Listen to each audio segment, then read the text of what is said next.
है पंजाब करां की सिफ्त तेरी, है पंजाब करां की सिफ्त तेरी। पंजाब करां की सिफ्त तेरी, शाना दे सब सामान तेरे। जल पौन तेरा हरियाल तेरी, दरिया पर्वत मैदान तेरे। ओ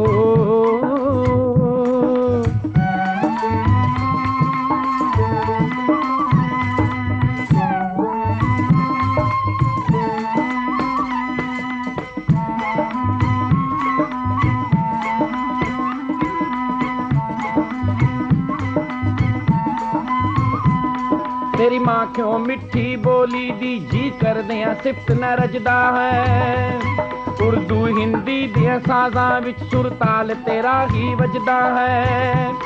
वसे रसे कर बार तेरा,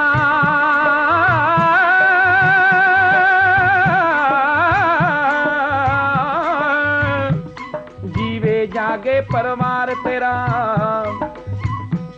मस्जिद मंदिर दरबार तेरा, मियाँ लाला सरदार तेरा। दुनिया सारी भी सोनी है ओ, दुनिया सारी भी सोनी है, पर तेरा रंग न्यारा है। तेरी मिट्टी दा कुल्ला भी शाही महला तो प्यारा है। तेरे जर्रे जर्रे दे अंदर अपनत जई कोई बसदी है। तेरी गोदी दे विच बैंदियां ही दुनिया दी चिंता नसदी है। तेरी गोदी दे विच बैंदियां ही दुनिया दी चिंता नसदी है। ऐ पंजाब करां की सिफ्त तेरी, ऐ पंजाब करां की सिफ्त तेरी। ऐ पंजाब,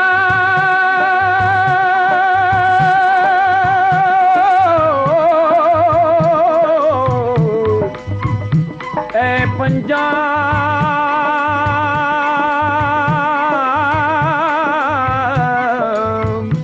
है पंजाब।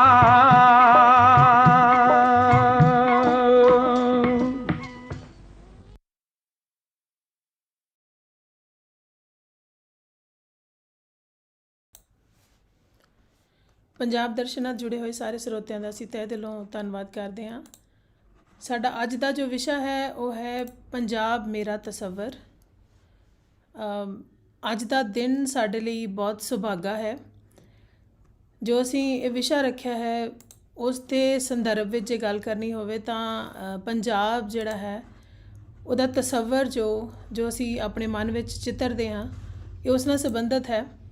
ਅਤੇ ਪੰਜਾਬ ਜਿਸ ਦਾ ਤਸੱਵਰ ਅਸੀਂ ਜਿਸ ਨੂੰ ਪੰਜਾਬ ਦਰਸ਼ਨ ਦੀ ਟੀਮ ਜਿਸ ਮਕਸਦ ਦੇ ਨਾਲ ਅਤੇ ਜਿਸ ਆਸ਼ੇ ਨੂੰ ਲੈ ਕੇ ਅਸੀਂ ਤੁਰੇ ਹੋਏ ਸੀ, ਪੰਜਾਬ ਦਾ ਜੋ ਤਸੱਵਰ ਅਸੀਂ ਆਪਣੇ ਮਨਾਂ ਵਿੱਚ ਰੱਖਿਆ ਹੋਇਆ ਉਹ ਤਸੱਵਰ ਅਸਲ ਵਿੱਚ ਜਿਨ੍ਹਾਂ ਦਾ ਤਸੱਵਰ ਹੈ ਉਹਨਾਂ ਦਾ ਅੱਜ ਜਨਮ ਦਿਹਾੜਾ ਹੈ। ਇਸ ਕਰਕੇ ਮੈਂ ਕਿਹਾ ਕਿ ਅੱਜ ਦਾ ਦਿਨ ਬਹੁਤ ਸੁਭਾਗਾ ਹੈ, ਖਾਸ ਕਰ ਸਾਡੀ ਟੀਮ ਲਈ, ਪੰਜਾਬ ਦਰਸ਼ਨ ਦੀ ਟੀਮ ਲਈ ਇਹ ਬਹੁਤ ਸੁਭਾਗਾ ਦਿਨ ਹੈ। ਇਹ ਤਸੱਵਰ ਹੈ ਡਾਕਟਰ ਹਰਦੇਵ ਸਿੰਘ ਸੱਚਰ ਜੀ ਦਾ, ਜੋ ਪੰਜਾਬ ਯੂਨੀਵਰਸਿਟੀ ਚੰਡੀਗੜ੍ਹ ਦੇ ਵਿੱਚ ਪੰਜਾਬੀ ਵਿਭਾਗ ਦੇ ਵਿੱਚ ਕਾਰਜਰਤ ਰਹੇ ਸਨ। ਔਰ ਹੋਰ ਵੀ ਇਸ ਤੋਂ ਵਧੀਆ ਗੱਲ ਜੋ ਹੈ ਸਾਡੇ ਜਿੱਦਾਂ ਅਸੀਂ ਉਹਨਾਂ ਨਾਲ ਵਾਬਸਤਾ ਹਾਂ, ਜੋ ਸਾਡੇ ਨਾਲ ਉਹਨਾਂ ਦਾ ਤਾਲੁਕ ਬਣਦਾ ਉਹ ਹੈ ਕਿ ਪ੍ਰੋਫੈਸਰ ਅਵਤਾਰ ਸਿੰਘ ਦੇ ਉਹ ਅਧਿਆਪਕ ਨੇ। ਅਤੇ ਜੋ ਸਾਡੀ ਸਰਪ੍ਰਸਤ ਟੀਮ ਹੈ ਪੰਜਾਬ ਦਰਸ਼ਨ ਦੀ, ID ਗੌਡ ਜੀ ਅਤੇ ਪ੍ਰੋਫੈਸਰ ਹਰਪਾਲ ਸਿੰਘ ਜੀ, ਉਹਨਾਂ ਵਿੱਚੋਂ ਵੀ ਪ੍ਰੋਫੈਸਰ ਹਰਪਾਲ ਸਿੰਘ ਜੀ ਜੋ ਨੇ ਉਹ ਵੀ ਉਹਨਾਂ ਦੇ ਵਿਦਿਆਰਥੀ ਰਹਿ ਚੁੱਕੇ ਨੇ। ਇਸ ਕਰਕੇ ਸਾਡਾ ਜੋ ਅੱਜ ਦਾ ਦਿਨ ਹੈ ਇਹ ਸਾਡੇ ਲਈ ਬਹੁਤ ਵਿਸ਼ੇਸ਼ ਹੈ। ਇਸੇ ਵਿਸ਼ੇਸ਼ਤਾ ਨੂੰ ਜੇ ਅੱਗੇ ਦੱਸਾਂ ਤਾਂ ਇਹ ਸਾਡੇ ਲਈ ਹੋਰ ਵੀ ਵਿਸ਼ੇਸ਼ ਇਹ ਹੈ ਕਿ ਅੱਜ ਦੇ ਸਾਡੇ ਮੁੱਖ ਮਹਿਮਾਨ ਵੀ ਖਾਸਮ ਖਾਸ ਹਨ, ਬਹੁਤ ਹੀ ਵਿਸ਼ੇਸ਼ ਹਨ। ਕਿਸੇ ਵਿਅਕਤੀ ਦੇ ਵਿੱਚ ਕੋਈ ਇੱਕ ਪ੍ਰਤਿਭਾ ਹੁੰਦੀ ਹੈ, ਦੋ ਪ੍ਰਤਿਭਾਵਾਂ ਹੁੰਦੀਆਂ ਹਨ, ਪਰ ਬਹੁਤ ਸਾਰੀਆਂ ਪ੍ਰਤਿਭਾਵਾਂ ਦਾ ਸੁਮੇਲ ਬਹੁਤ ਘੱਟ ਦੇਖਣ ਨੂੰ ਮਿਲਦਾ ਹੈ। ਇਹਦਾ ਸ਼ਾਇਦ ਕਾਰਨ ਇਹ ਹੈ ਕਿ ਜਿਹੜੇ ਸਾਡੇ ਅੱਜ ਦੇ ਮੁੱਖ ਮਹਿਮਾਨ ਨੇ ਉਹਨਾਂ ਨੂੰ ਗੁੜਤੀ ਜਿਹੜੀ ਹੈ ਉਹ ਕੁਛ ਵਿਸ਼ੇਸ਼ ਤੌਰ 'ਤੇ ਮਿਲੀ ਹੈ। ਉਹਨਾਂ ਦੀ ਹਸਤੀ ਵਿਲੱਖਣ ਹੋਣ ਦਾ ਕਾਰਨ ਸ਼ਾਇਦ ਉਹਨਾਂ ਦੀ ਜਿਹੜੀ ਪਰਵਰਿਸ਼ ਹੈ, ਜਿਸ ਘਰ ਦੇ ਵਿੱਚ ਜਿਸ ਪਰਿਵਾਰ ਦੇ ਵਿੱਚ ਹੋਈ, ਉਹਨਾਂ ਦੀ ਆਪਣੀ ਇੱਕ ਵੱਡੀ ਖਾਸੀਅਤ ਸੀ। ਉਹ ਹਨ ਪ੍ਰੋਫੈਸਰ ਪ੍ਰੋਫੈਸਰ ਜਾਂ ਡਾਕਟਰ ਹਰਭਜਨ ਸਿੰਘ ਦਿੱਲੀ ਦੇ ਨਾਮ ਨਾਲ ਜਾਣੇ ਜਾਂਦੇ ਨੇ।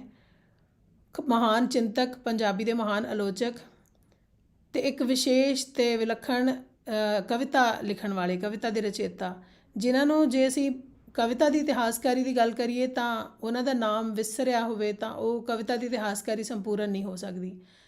ਇਸੇ ਤਰ੍ਹਾਂ ਜੇ ਪੰਜਾਬੀ ਆਲੋਚਨਾ ਦੀ ਗੱਲ ਕੀਤੀ ਜਾਵੇ ਤਾਂ ਪੰਜਾਬੀ ਆਲੋਚਨਾ ਦੇ ਵਿੱਚ ਉਹਨਾਂ ਦਾ ਜੋ ਯੋਗਦਾਨ ਹੈ ਉਹ ਸ਼ਾਇਦ ਹੀ ਕਿਸੇ ਨੂੰ ਨਾ ਪਤਾ ਹੋਵੇ, ਨਹੀਂ ਤਾਂ ਜੋ ਪੰਜਾਬੀ ਆਲੋਚਨਾ ਦੇ ਵਿੱਚ ਜੋ ਉਹਨਾਂ ਦੀ ਦੇਣ ਹੈ ਉਹਨੂੰ ਹਰ ਪੰਜਾਬੀ ਆਲੋਚਕ, ਹਰ ਪੰਜਾਬੀ ਦਾ ਪਾਠਕ ਉਹ ਕਦੇ ਵੀ ਉਹਨੂੰ ਅਣਗੌਲਿਆ ਨਹੀਂ ਕਰ ਸਕਦਾ। ਇੰਨੇ ਮਹਾਨ ਲੇਖਕ ਅਤੇ ਇੰਨੇ ਮਹਾਨ ਕ੍ਰੀਏਟਿਵ ਰਾਈਟਰ ਦੇ ਜੋ ਸਪੁੱਤਰ ਹਨ ਉਹ ਅੱਜ ਸਾਡੇ ਦਰਮਿਆਨ ਹਨ। ਡਾਕਟਰ ਮਦਨ ਗੋਪਾਲ ਜੀ, ਜਿਨ੍ਹਾਂ ਦਾ ਨਾਮ ਹੀ ਬੜਾ ਵਿਸ਼ੇਸ਼ ਹੈ, ਮਦਨ ਅਤੇ ਗੋਪਾਲ, ਜਿਨ੍ਹਾਂ ਦੇ ਵਿੱਚ ਜੋ ਮਦਨ ਹੈ ਉਹ ਬਿਲਕੁਲ ਜਿਵੇਂ ਮਦਹੋਸ਼ ਕਰਨ ਵਾਲੀ ਜਿਹੜੀ ਅਵਸਥਾ ਹੈ ਉਸ ਤੋਂ ਹੈ, ਅਤੇ ਗੋਪਾਲ ਤਾਂ ਸ਼੍ਰੀ ਕ੍ਰਿਸ਼ਨ ਦਾ ਨਾਮ ਹੈ। ਅਸੀਂ ਕਹਿ ਸਕਦੇ ਹਾਂ ਕਿ ਉਹਨਾਂ ਦੀ ਜੋ ਪ੍ਰਤਿਭਾ ਅਸੀਂ ਜਿੰਨੀ ਮਹਿਸੂਸ ਕੀਤੀ ਹੈ, ਜੋ ਹੁਣ ਦਰਸ਼ਕ ਮਹਿਸੂਸ ਕਰਨਗੇ, ਉਹਨਾਂ ਦੇ ਵਿੱਚ ਉਹ ਚੀਜ਼ ਜੋ ਹੈ ਅਸੀਂ ਉਸ ਸੱਚਮੁੱਚ ਆਪਣੇ ਨਾਮ ਨੂੰ ਬਿਲਕੁਲ ਸਾਰਥਕ ਕਰਦੇ ਨੇ, ਉਹਦੇ ਅਰਥਾਂ ਨੂੰ ਬਹੁਤ ਹੀ ਸਾਰਥਕ ਕਰਦੇ ਨੇ। ਇਹਨਾਂ ਦੀ ਇਹ ਖਾਸੀਅਤ ਜਿਹੜੀ ਹੈ ਉਹ ਇੱਕ ਹੈ ਕਿ ਇੱਕ ਤਾਂ ਇਹ ਜਿਹੜੇ ਡਾਕਟਰ ਹਰਭਜਨ ਸਿੰਘ ਦੇ ਸਪੁੱਤਰ ਹਨ, ਦੂਜਾ ਇਹਨਾਂ ਦੀ ਇੱਕ ਹੋਰ ਉਹ ਵਾਲੀ ਵੱਡੀ ਪ੍ਰਾਪਤੀ ਜੋ ਇਹਨਾਂ ਨੂੰ ਨਸੀਬ ਹੋਈ ਉਹ ਹੈ ਕਿ ਇਹ ਡਾਕਟਰ ਹਰਜੀਤ ਸਿੰਘ ਗਿੱਲ ਦੇ ਵਿਦਿਆਰਥੀ ਹਨ। ਦੋ ਜਿਹੜੇ ਸੁਭਾਗੇ ਕੰਮ ਇਹਨਾਂ ਨਾਲ, ਜਿਹੜੇ ਇਹੋ ਜਿਹੇ ਸ਼ਖਸੀਅਤਾਂ ਦਾ ਜੁੜਨਾ, ਉਹ ਆਪਣੇ ਆਪ 'ਚ ਬਹੁਤ ਵੱਡੀ ਗੱਲ ਸੀ। ਤਾਂ ਇਹ ਤਾਂ ਫਿਰ ਜ਼ਾਹਿਰ ਹੈ ਕਿ ਜੇ ਦੋ ਇੰਨੇ ਵੱਡੀਆਂ ਸ਼ਖਸੀਅਤਾਂ ਇਹਨਾਂ ਦੇ ਇੰਨੀਆਂ ਨੇੜੇ ਸਨ ਤਾਂ ਇਹਨਾਂ ਦੀ ਸ਼ਖਸੀਅਤ ਵਿਲੱਖਣ ਹੋਣੀ ਲਾਜ਼ਮੀ ਬਣਦੀ ਹੈ। ਇਹ ਇੱਕ ਫਿਲਮਕਾਰ ਵੀ ਨੇ, ਗੀਤਕਾਰ ਵੀ ਨੇ, ਤਾਂ ਲੇਖਕ ਵੀ ਨੇ, ਇੱਕ ਵਿਦਵਾਨ ਚਿੰਤਕ ਉਹ ਵੀ ਇਹ ਨਾਲ ਕੰਮ ਕਰਦੇ, ਅਨੁਵਾਦਕ ਵੀ ਨੇ। ਇੰਨੀਆਂ ਸਾਰੀਆਂ ਖਾਸੀਅਤ ਹੋਣਾ ਇੱਕ ਵਿਅਕਤੀ ਦੇ ਵਿੱਚ, ਇੱਕ ਸੰਸਥਾ ਵਾਂਗੂ ਇੱਕ ਵਿਅਕਤੀ ਦਾ ਜਿਹੜਾ ਉਹ ਸ਼ਖਸੀਅਤ ਬਣ ਜਾਂਦੀ ਹੈ, ਇਹ ਆਪਣੇ ਆਪ 'ਚ ਬਹੁਤ ਵੱਡੀ ਅਤੇ ਵਿਸ਼ੇਸ਼ ਗੱਲ ਹੈ। ਅਸੀਂ ਬਹੁਤ ਕੁਝ ਨਾ ਕਹਿੰਦੇ ਹੋਏ ਅਸੀਂ ਅੱਜ ਦਾ ਜੋ ਪੰਜਾਬ ਦਾ ਤਸੱਵਰ, ਜੋ ਇਹਨਾਂ ਦੀ ਨਜ਼ਰੀਏ ਅਸੀਂ ਦੇਖਣਾ ਚਾਹੁੰਦੇ ਹਾਂ, ਉਹ ਹੈ ਕਿ ਇੱਕ ਤਸਵੀਰ ਹੈ, ਦੂਸਰਾ ਤਸੱਵਰ ਹੈ। ਤਸਵੀਰ ਬਣਦੀ ਹੀ ਤਸੱਵਰ ਨਾਲ ਹੈ। ਜੋ ਤਸੱਵਰ ਇਹਨਾਂ ਦੇ ਦਿਲ ਦੇ ਵਿੱਚ ਹੈ ਪੰਜਾਬ ਦਾ, ਔਰ ਵੱਡੀ ਗੱਲ ਕਿ ਉਸ ਵਿਅਕਤੀ ਦੇ ਪੰਜਾਬ ਦਾ ਤਸੱਵਰ ਜੋ ਪੰਜਾਬ ਦੇ ਵਿੱਚ ਬਹੁਤ ਘੱਟ ਸਮਾਂ ਰਿਹਾ, ਪਰ ਜਿਸ ਦੀ ਜਨਮ ਭੂਮੀ ਪੰਜਾਬ ਹੈ, ਜਿਸ ਦਾ ਮੋਹ ਪੰਜਾਬ ਹੈ, ਜਿਸ ਦੀ ਬੋਲੀ ਦੇ ਵਿੱਚੋਂ ਕਿਤੇ ਵੀ ਪੰਜਾਬੀ ਮੰਨਫੀ ਨਹੀਂ ਹੁੰਦੀ, ਜਿਸ ਦੀ ਰਗ ਰਗ ਦੇ ਵਿੱਚ ਪੰਜਾਬੀਅਤ ਹੈ, ਉਸ ਵਿਅਕਤੀ ਦੀ ਨਜ਼ਰ ਵਿੱਚ ਪੰਜਾਬ ਜੋ ਹੈ ਉਹ ਕਿਸ ਤਰ੍ਹਾਂ ਦਾ ਤਸੱਵਰ ਬੈਠਾ ਹੈ। ਔਰ ਇਹਨਾਂ ਦੀ ਜਿਹੜੀ ਇੱਕ ਖਾਸ ਗੱਲ ਹੈ ਕਿ ਇਹ ਉਸ ਪੰਜਾਬ ਦੀ ਗੱਲ ਕਰਦੇ ਨੇ ਜਿਹੜਾ ਸਾਡਾ ਪਹਿਲਾ ਸਾਂਝਾ ਪੰਜਾਬ ਹੈ। ਅਤੇ ਇਹ ਜਿਹੜਾ ਸਾਡਾ ਜਿਹੜੇ ਪਾਕਿਸਤਾਨ ਅਤੇ ਭਾਰਤ ਦੀ ਜਿਹੜੀ ਵੰਡ ਹੁੰਦੀ ਹੈ ਉਹਦੇ ਵਿੱਚ ਜੋ ਪੰਜਾਬ ਦਾ ਹਸ਼ਰ ਹੋਇਆ, ਉਸ ਨੂੰ ਲੈ ਕੇ ਜਿਸ ਤਰ੍ਹਾਂ ਇਹ ਦੁਖੀ ਅਤੇ ਦੁਖਦ ਮਹਿਸੂਸ ਕਰਦੇ ਨੇ, ਉਸ ਤੋਂ ਬਾਅਦ ਇਹ ਉੱਥੇ ਜਾ ਕੇ ਜਿਸ ਤਰ੍ਹਾਂ ਰਹੇ ਨੇ, ਆਪਣੇ ਜੋ ਤਜਰਬੇ ਇਹ ਉਸ ਪੰਜਾਬ ਦੇ ਵੀ ਦੱਸਦੇ ਨੇ, ਜਿਹਦੇ ਵਿੱਚੋਂ ਇਹਨਾਂ ਨੇ ਇਸ ਪੰਜਾਬ ਅਤੇ ਉਸ ਪੰਜਾਬ ਦੀ ਇੱਕ ਵਿਲੱਖਣ ਜਿਹੜੀ ਤਸਵੀਰਕਸ਼ੀ ਕੀਤੀ ਹੋਈ ਹੈ, ਉਹ ਤਸੱਵਰ ਅੱਜ ਇਹ ਸਾਡੇ ਨਾਲ ਸਾਂਝਾ ਕਰਨਗੇ। ਸਰ, ਅਸੀਂ ਬਹੁਤ ਬਹੁਤ ਸਵਾਗਤ ਕਰਦੇ ਹਾਂ ਤੁਹਾਡਾ। ਬਹੁਤ ਸ਼ੁਕਰੀਆ ਕਿ ਤੁਸੀਂ ਇੰਨੇ ਰੁਝੇਵੇਂ ਭਰੇ ਸਮੇਂ ਦੇ ਵਿੱਚੋਂ ਸਾਡੇ ਲਈ ਕੁਛ ਵਕਤ ਜਿਹੜਾ ਉਹ ਕੱਢਿਆ। ਅਸੀਂ ਬਹੁਤ ਧੰਨਵਾਦੀ ਹਾਂ ਤੁਹਾਡੇ ਦੇ ਮੁਖਾਤਬ ਹੋ ਜੀ। ਤਾਂ ਸਮਾਂ ਸੀਮਾ ਸਾਡੇ ਕੋਲ ਕੋਈ ਨਹੀਂ ਹੈ, ਤੁਸੀਂ ਜਦ ਤੱਕ ਚਾਹੋ ਅਸੀਂ ਤੁਹਾਨੂੰ ਸੁਣਨ ਨੂੰ ਬੈਠੇ ਹਾਂ। ਇੱਥੇ ਕੋਈ ਘੜੀ ਦੀ ਕੋਈ ਬੰਦਿਸ਼ ਨਹੀਂ ਹੈ। ਅਸੀਂ ਬਹੁਤ ਖੁਸ਼ ਨਸੀਬ ਹਾਂ ਕਿ ਤੁਸੀਂ ਸਾਡੇ ਰੂਬਰੂ ਹੋ ਅੱਜ, ਤਾਂ ਅਸੀਂ ਅੱਜ ਤੁਹਾਨੂੰ ਸੁਣਨ ਦਾ ਆਨੰਦ ਮਾਣਨਾ ਚਾਹੁੰਦੇ ਹਾਂ। ਹਾਂਜੀ ਸਰ। ਮੈਨੂੰ ਤੁਸੀਂ ਇਹ ਸੱਦਾ ਦਿੱਤਾ ਅਤੇ ਮੈਂ ਇਸ ਕਾਬਲ ਸਮਝਿਆ ਤੁਸੀਂ ਮੈਨੂੰ ਕਿ ਮੈਂ ਇੱਥੇ ਆ ਕੇ ਆਪ ਦੇ ਸਾਮੀਨ ਅਤੇ ਦਾਨਸ਼ਵਰ ਜਿਹੜੀ ਜਮਾਤ ਹੈ ਉਹਨਾਂ ਦੇ ਰੂਬਰੂ ਹੋਵਾਂ, ਕੁਛ ਆਪਣੀਆਂ ਗੱਲਾਂ ਜਿਹੜੀਆਂ ਉਹਨਾਂ ਨਾਲ ਸਾਂਝੀਆਂ ਕਰਾਂ। ਅਤੇ ਬਹਿਰਹਾਲ ਇਹ ਥੋੜ੍ਹੀ ਜਿਹੀ ਜਿਹੜੀ ਹੈ ਜਿਹਨੂੰ ਅੰਗਰੇਜ਼ੀ ਕਹੀਦਾ ਅਨਰਵਿੰਗ ਗੱਲ ਵੀ ਹੈ। ਮੈਨੂੰ ਥੋੜ੍ਹਾ ਜਿਹਾ ਜਿਹੜੀ ਹੈ ਨਾ ਨਰਵਸਨੈਸ ਵੀ ਹੈ, ਕਿਉਂਕਿ ਮੈਂ ਪੰਜਾਬੀ ਜਿਹੜੀ ਇੰਟੈਲੈਕਚੁਅਲ ਕਲਾਸ ਹੈ, ਖਾਸ ਤੌਰ 'ਤੇ ਜਿਹੜੀ ਪੰਜਾਬੀ ਸਾਹਿਤ ਦੇ ਨਾਲ ਜਿਹੜੀ ਜਿਹਨਾਂ ਦਾ ਤਾਲੁਕ ਹੈ ਜਾਂ ਜਿਹੜੇ ਪੰਜਾਬੀ ਲਿਟਰੇਚਰ ਦੇ ਨਾਲ, ਜਿਹੜੇ ਪੰਜਾਬੀ ਸਾਹਿਤ ਦੇ ਨਾਲ ਵਾਬਸਤਾ ਨੇ, ਅਤੇ ਉਹਨਾਂ ਦੇ ਨਾਲ ਗੱਲ ਕਰਦਿਆਂ ਮੈਨੂੰ ਆਪਣੀ ਖੁਦ ਦੀ ਜਿਹੜੀ ਹੈ ਮਤਲਬ ਕੀ ਕਹਿੰਦੇ ਕਮੀ ਇਹਨਾਂ ਸਬਜੈਕਟਸ ਦੇ ਵਿੱਚ ਜਿਹੜੀ ਬੜੀ ਮਹਿਸੂਸ ਹੁੰਦੀ ਹੈ। ਬਹਰਹਾਲ ਹੁਣ ਜਿਹਨੂੰ ਕਹਿੰਦੇ ਕਿ ਫਸੇ ਆ ਤੇ ਗੱਲ ਤੇ ਕਰਨੀ ਪੈਣੀ ਹੈ। ਸਭ ਤੋਂ ਪਹਿਲਾਂ ਤੇ ਤੁਸੀਂ ਮੇਰੇ ਨਾਮ ਬਾਰੇ ਜ਼ਿਕਰ ਕੀਤਾ ਤੇ ਮੈਂ ਤੁਹਾਨੂੰ ਦੱਸਾਂ ਕਿ ਅੰਗਰੇਜ਼ੀ ਦੇ ਜਿਹੜੇ ਰਾਈਟਰ ਸੀਗੇ ਖੁਸ਼ਵੰਤ ਸਿੰਘ, ਉਹ ਇਸ ਨਾਮ ਦਾ ਬੜਾ ਮਜ਼ਾਕ ਉਡਾਇਆ ਕਰਦੇ ਸੀ। ਉਹ ਪਾਪਾ ਜੀ ਖੁਦ ਬੜਾ ਮਜ਼ਾਕ ਉਡਾਇਆ ਕਰਦੇ ਸੀ, ਮੇਰੇ ਪਿਤਾ ਜੀ। ਮਦਨ ਦਾ ਮਤਲਬ ਹੈ ਕਿ ਮਤਲਬ ਤੁਸੀਂ ਜੇ ਇਹਦੀ ਸੰਸਕ੍ਰਿਤ ਐਟਮੋਲੋਜੀ ਜਾਓ ਤੇ ਮਦ ਹੈ ਨੈਨੋ ਮੇਂ ਜਿਸਕੇ, ਜਿਹਦੀਆਂ ਅੱਖੀਆਂ 'ਚ ਮਦ ਹੈ। ਗੋਪਾਲ ਗਾਂ ਮੱਝੀਆਂ ਨੂੰ ਜਿਹੜਾ ਜਿਹਨੂੰ ਕਹਿ ਲਓ ਤੁਸੀਂ ਮਹੀਪਾਲ ਜਾਂ ਪਾਲੀ ਜਾਂ ਜੋ ਵੀ ਕਹਿ ਲਓ। ਤੇ ਸਿੰਘ ਜਿਹੜਾ ਹੈ ਉਹ ਸ਼ੇਰ ਹੈ, ਕਿ ਐਸਾ ਸ਼ੇਰ ਜਿਹਦੀ ਅੱਖਾਂ 'ਚ ਜਿਹੜੀ ਹੈ ਕੁਛ ਨਸ਼ਾ ਹੈ ਤੇ ਉਹ ਜਿਹੜਾ ਗਾਈਆਂ ਮੱਝੀਆਂ ਨੂੰ ਪਾਲਣ ਡਿਆ। ਤੇ ਇਹਦੇ ਤੇ ਬੜਾ ਹਾਸਾ ਪੈਂਦਾ ਸੀ ਘਰ 'ਚ। ਤੇ ਖੈਰ ਮੈਂ ਲੇਕਿਨ ਇਹ ਨਾਂ ਦੇ ਪਿੱਛੇ ਇੱਕ ਹਿਸਟਰੀ ਹੈ। ਹਿਸਟਰੀ ਇਹ ਹੈ ਕਿ ਮਦਨ ਗੋਪਾਲ ਸਿੰਘ ਜਿਹੜੇ ਨੇ ਇੱਕ ਬੜੇ ਵੱਡੇ ਪੰਜਾਬ ਯੂਨੀਵਰਸਿਟੀ ਜਿਹੜੀ ਹੁੰਦੀ ਸਾਂਝੀ ਯੂਨੀਵਰਸਿਟੀ ਹੁੰਦੀ ਸੀਗੀ, ਔਰ ਜਿਹਦਾ ਮੇਨ ਕੈਂਪਸ ਲਾਹੌਰ 'ਚ ਸੀਗਾ, ਉਸ ਕੈਂਪਸ ਦੇ ਅੰਗਰੇਜ਼ੀ ਡਿਪਾਰਟਮੈਂਟ ਦੇ ਮੁਖੀ ਤੇ ਬਾਅਦ ਦੇ ਵਿੱਚ ਉਹ ਉਸ ਯੂਨੀਵਰਸਿਟੀ ਦੇ ਵਿੱਚ ਰਜਿਸਟਰਾਰ ਔਰ ਮੇਰੇ ਖਿਆਲ ਸ਼ਾਇਦ ਪ੍ਰੋ ਵਾਈਸ ਚਾਂਸਲਰ ਵੀ ਰਹੇ। ਉਹਨਾਂ ਦਾ ਨਾਮ ਮਦਨ ਗੋਪਾਲ ਸਿੰਘ ਸੀ। ਔਰ ਉਹਨਾਂ ਦੇ ਟੀਚਿੰਗ ਦਾ ਮੇਰੇ ਪਿਤਾ ਜੀ ਦੇ ਉੱਤੇ ਕਾਫੀ ਡੂੰਘਾ ਅਸਰ ਸੀ। ਉਸ ਜ਼ਮਾਨੇ 'ਚ ਇੱਕ ਦੋ ਟੀਚਰ ਸੀ ਜਿਨ੍ਹਾਂ ਦਾ ਜ਼ਿਕਰ ਉਹ ਕਰਦੇ ਹੈ। ਇੱਕ ਮੋਹਨ ਸਿੰਘ ਦੀਵਾਨਾ ਹੋਰਾਂ ਦਾ ਜ਼ਿਕਰ ਕਰਦੇ ਹੁੰਦੇ ਸੀ, ਤੇ ਇੱਕ ਮਦਨ ਗੋਪਾਲ ਸਿੰਘ ਦਾ। ਮਦਨ ਗੋਪਾਲ ਸਿੰਘ ਪਾਰਟੀਸ਼ਨ ਦੇ ਵਿੱਚ ਉਹਨਾਂ ਦਾ ਜਿਹੜਾ ਫਸਾਦ ਹੋਈ ਸੀ, ਉਹਨਾਂ 'ਚ ਉਹਨਾਂ ਦਾ ਕਤਲ ਹੋ ਗਿਆ ਸੀ। ਇਹ ਮੇਰੇ ਪਿਤਾ ਜੀ ਦੀ ਆਪਣੇ ਉਸਤਾਦ ਨੂੰ ਸਮਝ ਲਓ ਇੱਕ ਜਿਹੜੀ ਇਹਨੂੰ ਯਾਦ ਕਰਨ ਦਾ ਇੱਕ ਤਰੀਕਾ ਸੀ ਕਿ ਉਹਨਾਂ ਨੇ ਛੋਟਾ ਬੱਚਾ ਜਦੋਂ ਘਰ ਆਇਆ ਤੇ ਉਹਦਾ ਨਾਮ ਜਿਹੜਾ ਹੈ, ਬੜਾ ਵੱਡਾ ਨਾਮ ਮਦਨ ਗੋਪਾਲ ਸਿੰਘ ਰੱਖਿਆ ਤੇ ਮੇਰਾ ਛੋਟਾ ਨਾਮ ਜਿਹੜਾ ਸੀ ਉਹ ਮੰਟੋ ਸੀ। ਦੋਵੇਂ ਹੀ ਪਾਰਟੀਸ਼ਨ ਦੇ ਨਾਲ ਉਹਨਾਂ ਦਾ ਤਲਕ ਹੈ। ਤੇ ਘਰ 'ਚ ਮੰਟੋ ਤੇ ਕਿਸੇ ਨੇ ਕਿਹਾ ਨਹੀਂ, ਸਾਰੇ ਮੰਟੂ ਮੰਟੂ ਕਹਿੰਦੇ ਸੀ। ਤੇ ਉਸ ਹਿਸਾਬ ਨਾਲ ਫਿਰ ਇਹ ਦੋ ਨਾਂ ਜਿਹੜੇ ਨੇ ਉਸ ਹਿਸਾਬ ਨਾਲ ਬਣੇ। ਚਲੋ ਖੈਰ, ਇਹ ਤੇ ਨਾਂ ਦਾ ਜਿਹੜਾ ਹੈ ਨਾ ਪੋਲੀਟਿਕਸ ਇੱਕ ਪਾਸੇ ਰੱਖੀਏ। ਦੂਜੀ ਗੱਲ ਜਿਹੜੀ ਹੈ ਉਹ ਇਹ ਹੈ ਕਿ ਪੰਜਾਬ ਦੇ ਨਾਲ ਮੇਰਾ ਜਿਹੜਾ ਤਲਕ ਹੈ ਉਹ ਤੁਸੀਂ ਇਹ ਕਹਿ ਲਓ ਕਿ ਜਾਂ ਤੇ ਅਸੀਂ ਅੰਗਰੇਜ਼ੀ ਜਿਹਨੂੰ ਕਹਿੰਦੇ ਆ ਮਾਰਜਨਲਾਈਜ਼ਡ ਇਨਸਾਈਡਰ, ਉਹ ਅੰਦਰਲਾ ਸ਼ਖਸ ਜਿਹੜਾ ਹਾਸ਼ੀਏ ਤੇ ਪਿਆ ਹੈ, ਜਿਹੜਾ ਕਿ ਕਦੀ ਵੀ ਉਹਦੀ ਜਿਹੜੀ ਧੁਰੀ ਹੈ ਪੰਜਾਬ ਦੀ, ਉਸ ਧੁਰੀ ਦੇ ਵਿੱਚ ਆ ਕੇ ਇੱਕ ਮਤਲਬ ਬਹੁਤ ਕਾਰਗਰ ਉਹਦੀ ਇੰਟਰਵੈਂਸ਼ਨ ਨਹੀਂ ਹੋ ਸਕਦੀ। ਉਹ ਬਹੁਤ ਇੱਕ ਕਾਰਗਰ ਤਰੀਕੇ ਨਾਲ, ਕਿਉਂਕਿ ਉਹ ਬਾਹਰ ਬੈਠਾ ਹੈ। ਲੇਕਿਨ ਇਹਦੇ ਨਾਲ ਹੀ ਨਾਲ ਜਿਹੜੀ ਦੂਜੀ ਚੀਜ਼ ਚੱਲਦੀ ਉਹ ਹੈਗੀ ਹੈ ਕਿ ਉਹਨੂੰ ਅਸੀਂ ਅੰਗਰੇਜ਼ੀ ਕਹਿੰਦੇ ਹਾਂ ਇਨਵੋਲਵਡ। ਇੱਕ ਤੇ ਅਸੀਂ ਕਿਹਾ ਕਿ ਮਤਲਬ ਇਨਵੋਲਵਡ ਆਊਟਸਾਈਡਰ, ਉਹ ਬੰਦਾ ਜਿਹੜਾ ਕਿ ਇਨਵੋਲਵਡ ਹੈ, ਜਿਹੜਾ ਕਿ ਸ਼ਾਮਿਲ ਹੈ, ਜਿਹੜਾ ਕਿ ਉਸ ਲਾਈਫ ਦੇ ਨਾਲ ਜਿਹੜਾ ਹੈ ਆਪਣੇ ਆਪ ਨੂੰ ਉਹਦੇ ਨਾਲ ਆਪਣੀ ਪਛਾਣ ਸਾਂਝੀ ਰੱਖਦਾ ਹੈ, ਲੇਕਿਨ ਹੈ ਉਹ ਹਾਸ਼ੀਏ ਤੇ। ਉਹ ਮਤਲਬ ਇਨਸਾਈਡਰ ਨਹੀਂ ਹੈ, ਉਹ ਅੰਦਰਲਾ ਆਦਮੀ ਨਹੀਂ, ਉਹ ਬਾਹਰਲਾ ਆਦਮੀ ਹੈ। ਔਰ ਦੂਸਰੀ ਜਿਹੜੀ ਉਹਦੇ 'ਚ ਹੈਗੀ ਸੀਗੀ ਉਹ ਸੀਗੀ ਜਿਹੜੀ ਚੀਜ਼ ਸੀਗੀ ਉਹ ਸੀਗੀ ਮਾਰਜਨਲਾਈਜ਼ਡ ਇਨਸਾਈਡਰ, ਉਹ ਬੰਦਾ ਜਿਹੜਾ ਹਾਸ਼ੀਏ ਤੇ ਪਿਆ ਹੈ, ਐਸਾ ਇਨਸਾਈਡਰ।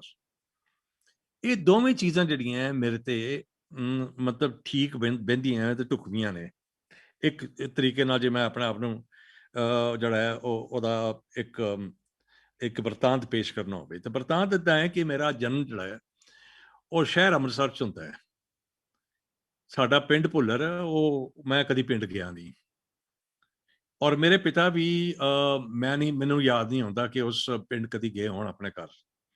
ਉਹ ਘਰ 'ਚ ਇੱਕ ਵਾਰੀ ਮਤਲਬ ਜੰਦਾ ਲੱਗਾ ਤੇ ਉਹਦੇ ਬਾਅਦ ਮੇਰੀ ਦਾਦੀ ਜਿਹੜੀ ਹੈ ਔਰ ਮੇਰੀਆਂ ਜਿਹੜੀਆਂ 2 ਭੂਆ ਸੀਗੀਆਂ ਉਹ ਕਦੀ ਉਸ ਘਰ 'ਚ ਵਾਪਸ ਨਹੀਂ ਗਈਆਂ। ਉਹਦੀ ਕੀ ਵਜ੍ਹਾ ਹੈ ਮੈਂ ਕਦੀ ਜਾਣਨ ਦੀ ਕੋਸ਼ਿਸ਼ ਨਹੀਂ ਕੀਤੀ, ਪਰ ਮੇਰੇ ਕੁਝ ਕਿਆਸ ਨੇ, ਉਹ ਮੈਂ ਸਾਂਝੇ ਕਰ ਸਕਦਾ ਤੁਹਾਡੇ ਨਾਲ। ਦੇਖਾਂਗੇ ਜੇ ਡਿਊਰਿੰਗ ਦਾ ਕੋਰਸ ਜਿਹੜੀ ਡਿਸਕਸ਼ਨ ਉਹਦੇ 'ਚ ਕੁਝ ਗੱਲ ਨਿਕਲੇ।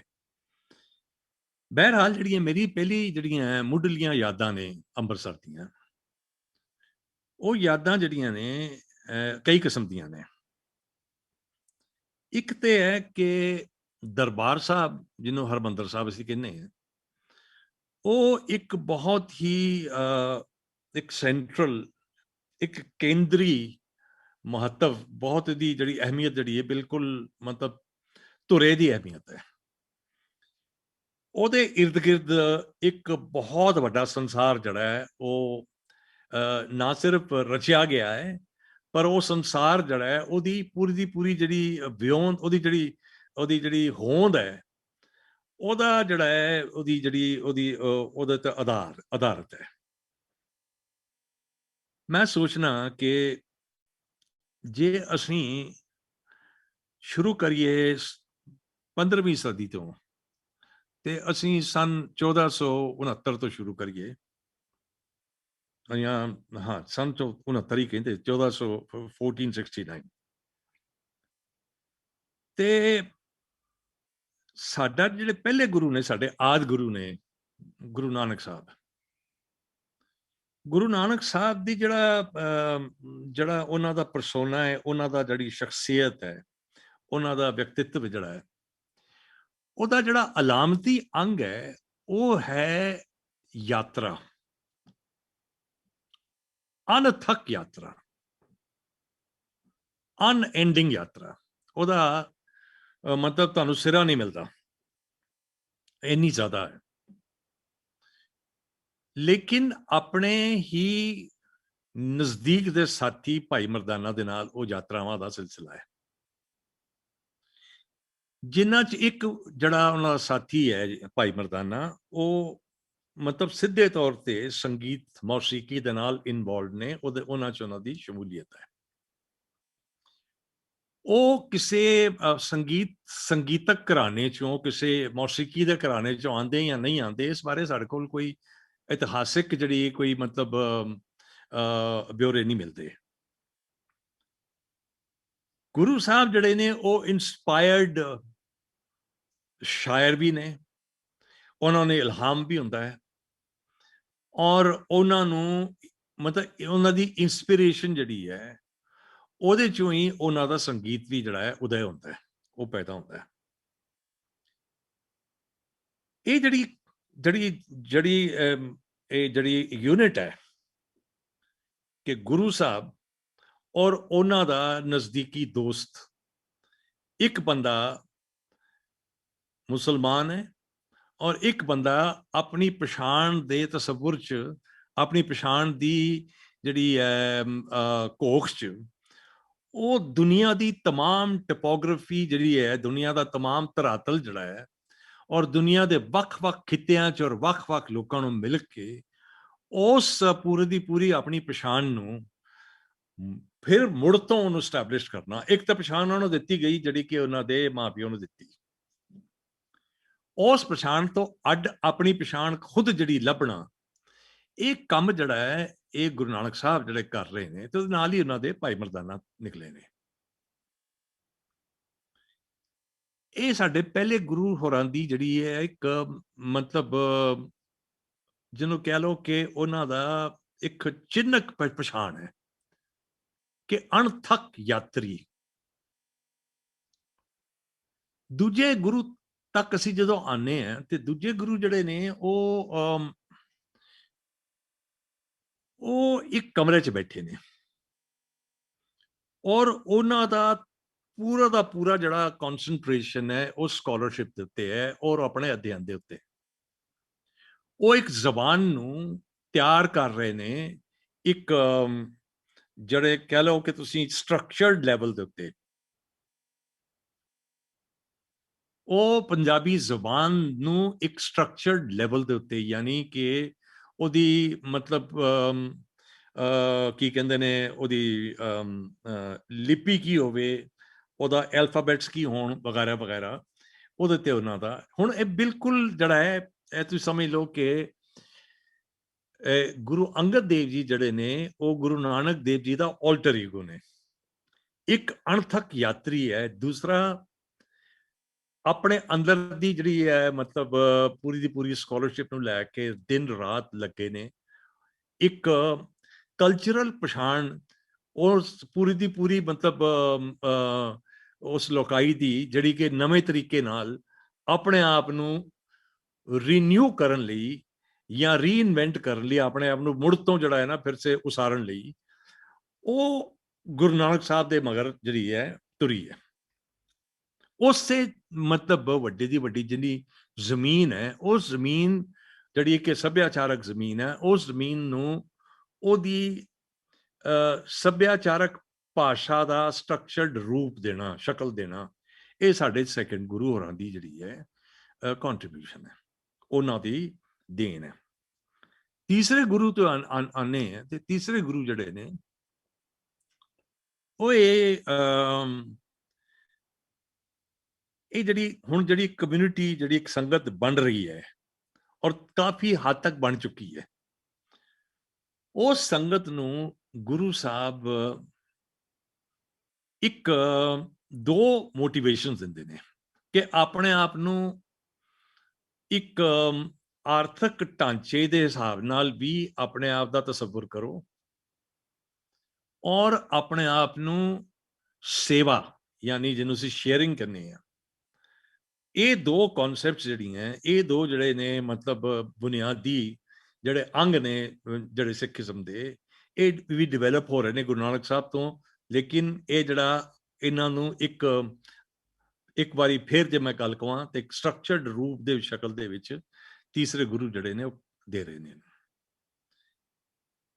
ਚੌਥੇ ਗੁਰੂ ਸਾਹਿਬ ਜਿਹੜੇ ਨੇ ਉਹ ਆਪਣੇ ਆਪ 'ਚ ਪਹਿਲੀ ਵਾਰੀ ਸ਼ਹਿਰ ਦਾ ਤਸੱਵੁਰ ਪੇਸ਼ ਕਰਦੇ ਨੇ। ਜਿਹੜਾ ਸ਼ਹਿਰ ਦਾ ਤਸੱਵੁਰ ਹੈ ਉਹਦੇ 'ਚ ਹੈ ਕਿ ਮਤਲਬ ਇੱਕ ਸਰੋਵਰ ਹੈ, ਸਰੋਵਰ ਦੇ ਵਿਚਕਾਰ ਇੱਕ ਬਹੁਤ ਹੀ ਜਿਹਨੂੰ ਕਹਿ ਲਓ ਕਿ ਮਤਲਬ ਰੂਹਾਨੀ ਇੱਕ ਬ੍ਰਿਜ ਹੈ, ਇੱਕ ਮਤਲਬ ਪੁਲ ਜਿਹੜਾ ਕਿ ਉਸ ਬਿਲਡਿੰਗ ਤੱਕ ਜਾਂਦਾ ਹੈ, ਔਰ ਉਸ ਜਿਹੜੀ ਬਿਲਡਿੰਗ ਹੈ ਉਹ ਰੂਹਾਨੀ ਬਿਲਡਿੰਗ ਹੈ। ਉਸ ਬਿਲਡਿੰਗ ਦਾ ਤਸੱਵੁਰ ਕੀਤਾ ਜਾ ਰਿਹਾ, ਉਸ ਬਿਲਡਿੰਗ ਨੂੰ ਉਸ ਸਿਟੀ ਦਾ ਧੁਰਾ ਬਣਾਇਆ ਜਾ ਰਿਹਾ। ਉਸ ਧੁਰੇ ਦੇ ਆਲੇ ਦੁਆਲੇ ਇਹ ਸਾਰੀਆਂ ਐਕਟੀਵਿਟੀਜ਼ ਜਿਹੜੀਆਂ, ਇਹ ਸਾਰੇ ਫੰਕਸ਼ਨਸ ਜਿਹੜੇ ਨੇ, ਇਹ ਸਾਰੀਆਂ ਜਿਹੜੇ ਮਤਲਬ ਕੰਮ ਕਰਨ ਦੀਆਂ ਪ੍ਰਣਾਲੀਆਂ ਨੇ, ਇਹਨਾਂ ਨੂੰ ਇੱਕ ਸ਼ਕਲ ਦਿੱਤੀ ਜਾ ਰਹੀ ਹੈ ਜਿਹਦੇ ਵਿੱਚ ਪੜ੍ਹਾਈ ਲਿਖਾਈ ਵੀ ਹੈ।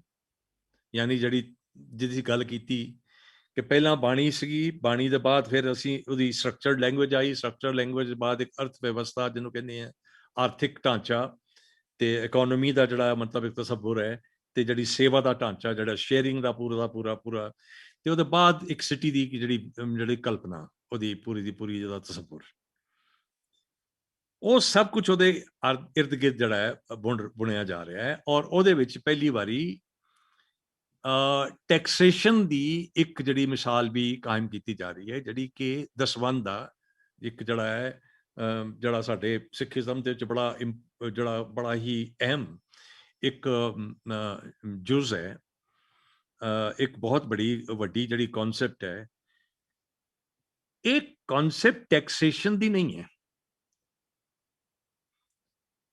ਯਾਨੀ ਇਹ ਨਹੀਂ ਹੈ ਕਿ ਤੁਹਾਡੇ ਤੋਂ ਕਿਸੇ ਨੇ ਜਿਹੜਾ ਹੈ ਕੋਈ ਟੈਕਸ ਥੋਪਿਆ ਹੈ। ਤੁਸੀਂ ਇਹ ਜਿਹੜੀ ਡੋਨੇਸ਼ਨ ਕਰਨਾ ਹੈ ਤਾਂ ਕਰੋ, ਨਹੀਂ ਕਰਨਾ ਤਾਂ ਠੀਕ ਹੈ, ਆ ਕੇ ਇੱਥੇ ਲੰਗਰ ਛਕੋ।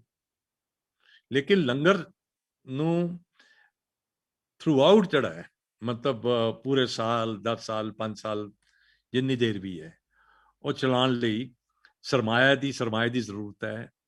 ਸਾਨੂੰ ਅੰਨ ਦੀ, ਫਸਲਾਂ ਦੀ ਜ਼ਰੂਰਤ ਹੈ, ਦਾਲਾਂ ਦੀ ਜ਼ਰੂਰਤ ਹੈ, ਮਸਾਲਿਆਂ ਦੀ ਜ਼ਰੂਰਤ ਹੈ। ਇਸ ਕਰਕੇ ਇਸ ਚੀਜ਼ ਨੂੰ ਇੱਕ ਸਟਰਕਚਰਡ ਰੂਪ 'ਚ ਜੇ ਦੇਖਿਆ ਜਾਏ ਤੇ ਤੁਹਾਨੂੰ ਆਪਣਾ ਦਸਵੰਧ ਜਿਹੜਾ ਹੈ ਉਹ ਸ਼ੇਅਰ ਕਰਨਾ ਪਏਗਾ।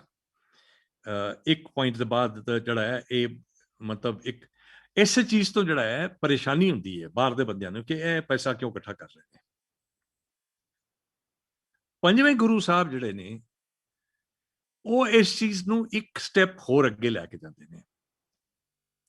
ਉਹ ਇਹ ਕਹਿੰਦੇ ਨੇ ਕਿ ਪੰਜਾਬ ਦਾ ਜਿਹੜਾ ਤਸੱਵੁਰ ਹੈ ਉਹਦੇ ਪੁਲ ਬਾਹਰ ਦੇ ਜਿਹੜੇ ਮਤਲਬ ਇਸ ਖਿੱਤੇ ਦੇ ਜਾਂ ਇਸ ਜਿਹਨੂੰ ਸਬ ਕੰਟੀਨੈਂਟ ਕਹਿ ਲਓ, ਇਸ ਸਬ ਕੰਟੀਨੈਂਟ ਦੇ ਨਾਲ ਉਹ ਪੁਲ ਬਣਾਉਣ ਦਾ ਜ਼ਰੀਆ ਕੀ ਹੈ। ਉਹ ਜ਼ਰੀਆ ਉਹਨਾਂ ਨੂੰ ਨਜ਼ਰ ਆਉਂਦਾ ਹੈ ਬਾਣੀ।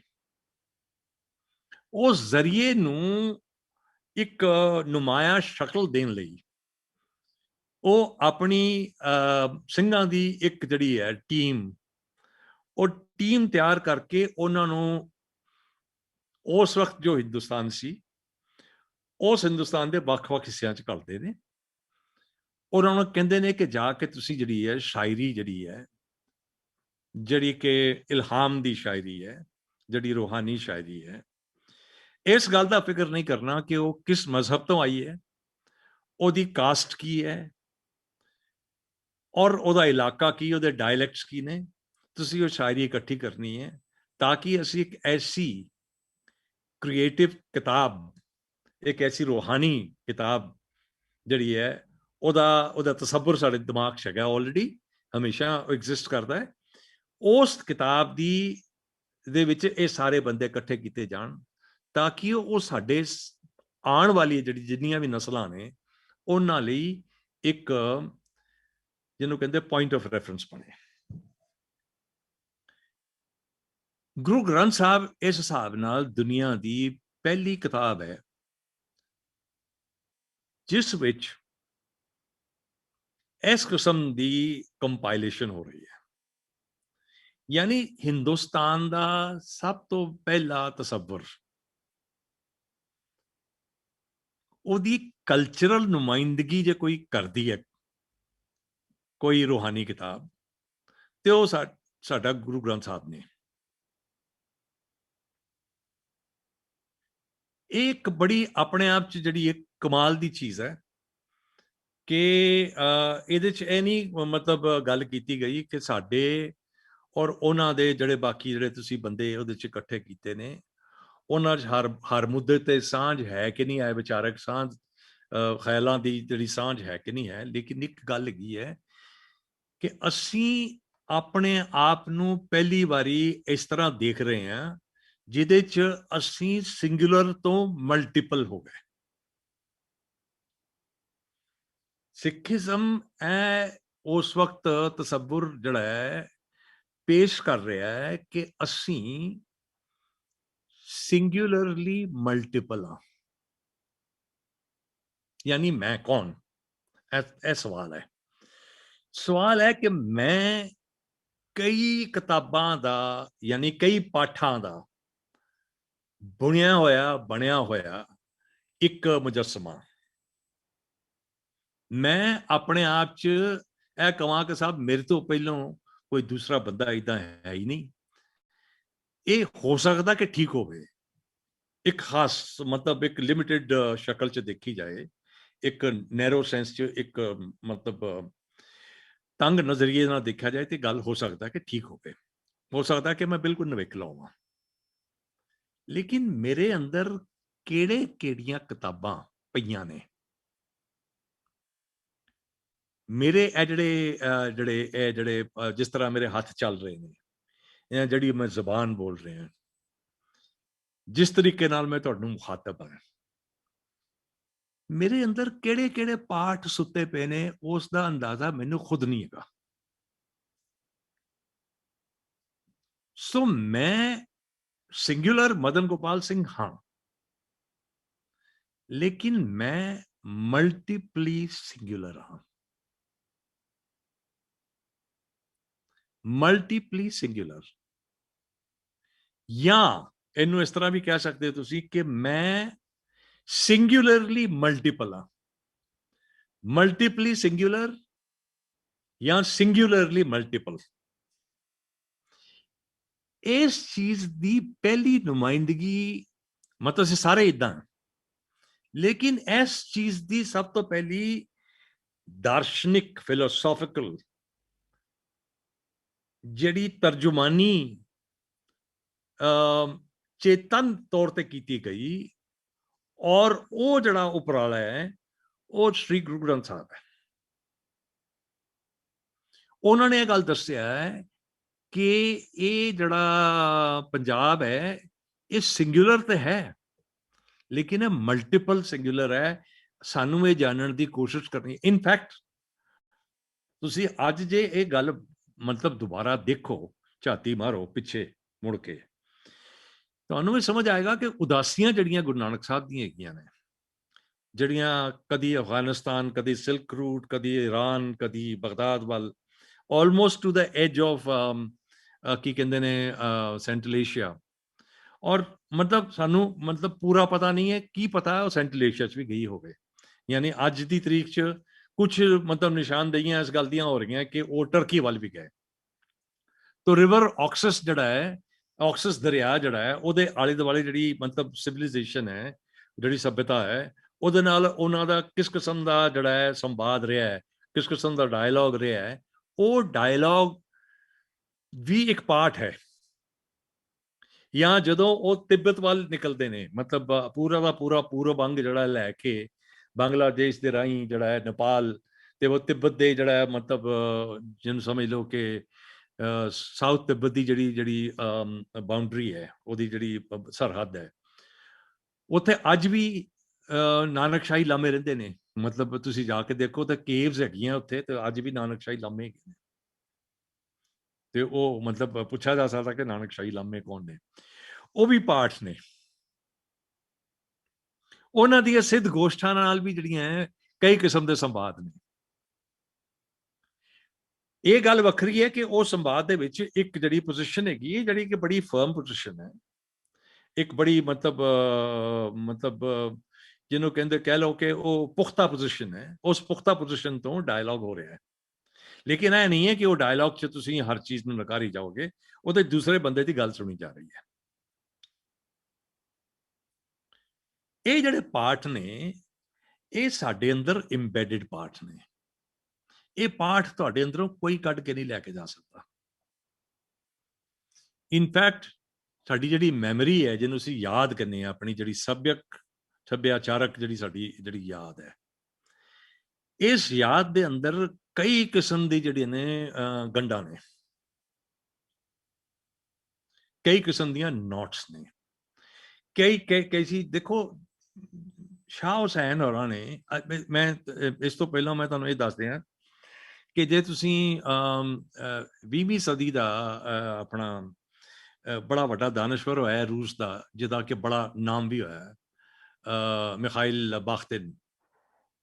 ते बाख्तिन दे जड़ा है ना मतलब पॉलीफोनिक टैक्स्ट की जो तुसीं गल करो, या कार्निवलस जड़ा ओहदा पूरा विजन है, ओहदी गल करो, ये विजन कोई एक सेंस नाल ते उन्हें एक मतलब उन्होंने एक जबान दी है,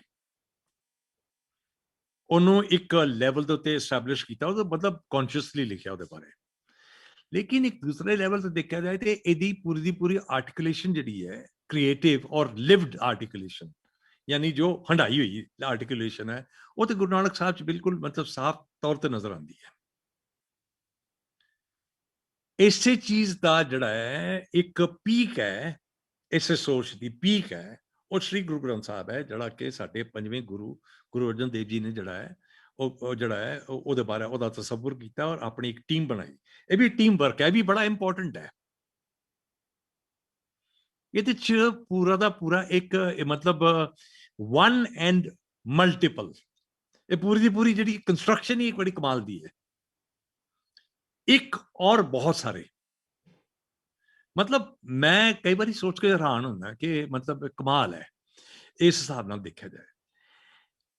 इस किस्म की सोच 16 सेंचुरी विच शाह हुसैन जड़े ने वो भी कर रहे ने। वो की कर रहे ने, वो कहते ने कि सालू सहज हंडाला है, सालू सहज हंडाला है, सालू मेरा कीमती, सालू मेरा कीमती, सलाह के गईयां त्रीमती।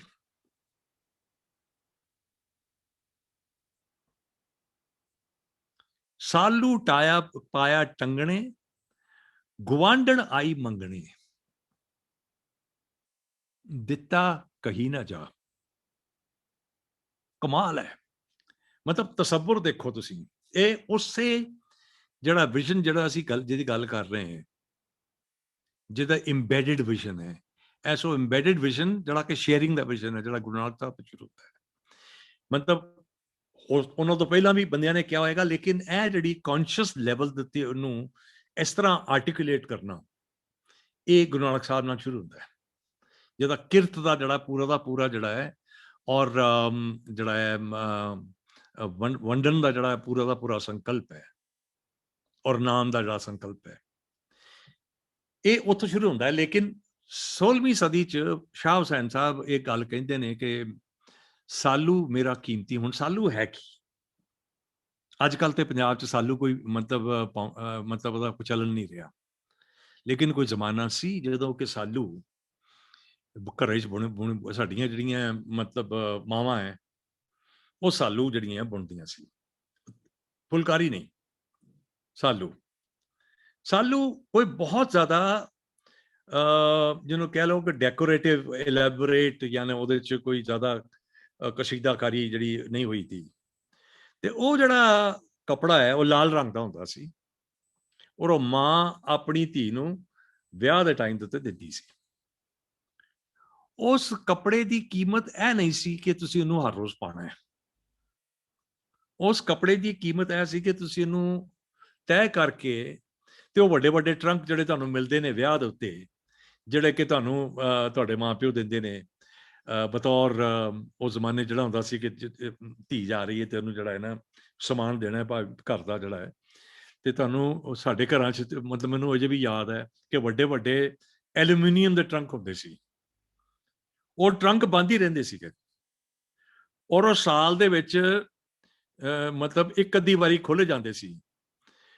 ਔਰ ਉਹ ਖੋਲ੍ਹੇ ਜਾਂਦੇ ਸੀ ਜਦੋਂ, ਤੇ ਅਸੀਂ ਛੋਟੇ ਛੋਟੇ ਬੱਚੇ ਹੁੰਦੇ ਸੀ, ਚਾਰੋਂ ਪਾਸੇ ਜਿਹੜਾ ਸੀ ਉਹਦਾ ਜਿਹੜਾ ਹੈ ਨਾ ਅਸੀਂ ਵੇਖਦੇ ਸੀ ਕਿ ਉਹਦੇ ਅੰਦਰ ਹੈ ਕੀ ਹੈ।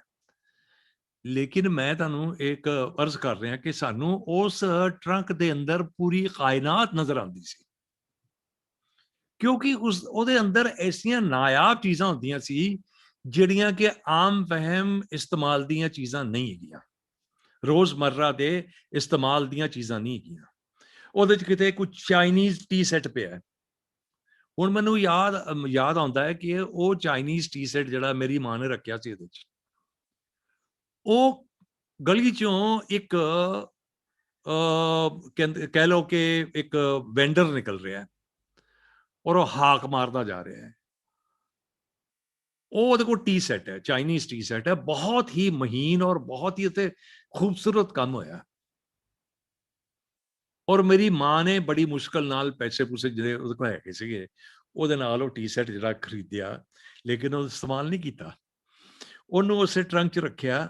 ਕਦੀ ਕਦਾਈ ਜਿਹੜਾ ਘਰ 'ਚ ਕੋਈ ਬਹੁਤ ਹੀ ਜਿਹਨੂੰ ਕਹਿੰਦਾ ਇੱਜ਼ਤ ਦੇ ਕਾਬਿਲ ਬਹੁਤ ਹੀ ਵੱਡਾ ਕੋਈ ਦਾਨਸ਼ਵਰ ਬੰਦਾ ਆਏ, ਜਾਂ ਕੋਈ ਬਹੁਤ ਰੂਹਾਨੀ ਬੀਇੰਗ ਆਏ, ਉਦੋਂ ਕੱਪ ਬਾਹਰ ਕੱਢਿਆ ਜਾਂਦਾ ਸੀ। ਮੈਨੂੰ ਅੱਜ ਵੀ ਯਾਦ ਹੈ ਕਿ ਉਹਦੇ ਇੱਕ ਵਾਰੀ ਕੱਪ ਦੇ ਵਿੱਚ ਜਿਹੜਾ ਉਤਲਾ ਜਿਹੜਾ ਬ੍ਰਿਮ ਹੁੰਦਾ ਹੈ, ਉਹਦੇ ਇੱਕ ਵਾਰੀ ਚਿਪ ਟੁੱਟ ਗਿਆ। ਮੈਂ ਕਹਿੰਦਾ ਕਿ ਇੱਕ ਕੱਪ ਦੇ ਟੁੱਟਣ ਦੇ ਉੱਤੇ ਇੰਨਾ ਅਫਸੋਸ ਕਿਸੇ ਨੇ ਕੁਝ ਕਿਹਾ ਨਹੀਂ। ਯਾਨੀ ਚੀਜ਼ ਦੇ ਨਾਲ ਐਸੀ ਮੁਹੱਬਤ ਵੀ ਆਪਣੇ ਆਪ 'ਚ ਕਮਾਲ ਦੀ ਚੀਜ਼ ਸੀ। ਅੱਜ ਤੇ ਹੁੰਦਾ ਹੈ ਕਿ ਤੁਸੀਂ ਚੀਜ਼ ਇਸਤੇਮਾਲ ਕਰਦੇ ਹੋ ਤੇ ਸੁੱਟ ਦਿੰਦੇ ਹੋ, ਖਤਮ। ਉਹਦਾ ਇਸਤੇਮਾਲ ਦੀ ਉਮਰ ਜਿਹੜੀ ਹੈ ਪੂਰੀ ਹੋਈ ਨਹੀਂ ਹੁੰਦੀ ਤੇ ਪਹਿਲਾਂ ਸੁੱਟ ਦਿੰਦੇ ਹੋ। ਜਿਹਨੂੰ ਮਾਰਕਸ ਕਹਿੰਦਾ ਨਾ ਕਿ ਮਸ਼ੀਨ ਜਿਹੜਾ ਹੈ ਉਹਨੂੰ ਮੈਕਸਿਮਮ ਯੂਜ਼ ਵੈਲਿਊ ਦੇ ਵਿੱਚ ਤੁਸੀਂ ਕਰਨਾ ਹੈ, ਤਾਂ ਕਿ ਉਹ ਆਪਣੀ ਪੂਰੀ ਦੀ ਪੂਰੀ ਜਿਹੜੀ ਹੈ ਆਪਣੀ ਯੂਜ਼ ਵੈਲਿਊ ਪ੍ਰੋਡਿਊਸ ਕਰਕੇ ਖਤਮ ਹੋ ਜਾਏ, ਨਕਾਰਾ ਹੋ ਜਾਏ। ਇਸੇ ਤਰ੍ਹਾਂ ਜਿਹੜਾ ਕੈਪੀਟਲਿਸਟ ਸਿਸਟਮ ਜਿਹੜਾ ਹੈ ਉਹ ਮਸ਼ੀਨ ਦੇ ਨਾਲ ਕੰਮ ਕਰਦਾ, ਇਸੇ ਤਰ੍ਹਾਂ ਉਹ ਆਪਣੇ ਮਜ਼ਦੂਰਾਂ ਦੇ ਨਾਲ ਕੰਮ ਕਰਦਾ ਹੈ। ਉਹਦੇ 'ਚ ਜਿਹੜੀ ਪ੍ਰੋਡਿਊਸ ਹੈ ਉਹ ਸਿਰਫ ਜਿਹੜੀ ਹੈ ਜਿਹੜੀ ਸਰਪਲਸ ਵੈਲਿਊ ਮਤਲਬ ਜਿਹੜੀ ਐਡੀਸ਼ਨਲ ਜਿਹੜੀ ਹੈ, ਮਤਲਬ ਉਹਦਾ ਜਿਹੜਾ ਫਾਇਦਾ ਜਿਹੜਾ ਪ੍ਰੋਡਿਊਸ ਹੁੰਦਾ ਹੈ ਉਹਦਾ ਕੰਮ ਉਹ ਕਰਦੀ ਹੈ। ਹੁਣ ਜਦੋਂ ਅਸੀਂ ਉਸ ਚੀਜ਼ ਦੇਖਣਾ ਤਾਂ ਅਸੀਂ ਵੇਖਣਾ ਕਿ ਇਹ ਤਾਂ ਕਮਾਲ ਹੈ ਯਾਰ, ਇਹ ਤੇ ਮਤਲਬ ਇਹ ਕਾਇਨਾਤ, ਇਹ ਯੂਨੀਵਰਸ, ਇਹ ਬ੍ਰਹਮਾਂਡ ਤੇ ਕੁਝ ਅਲੱਗ ਹੀ ਹੈ।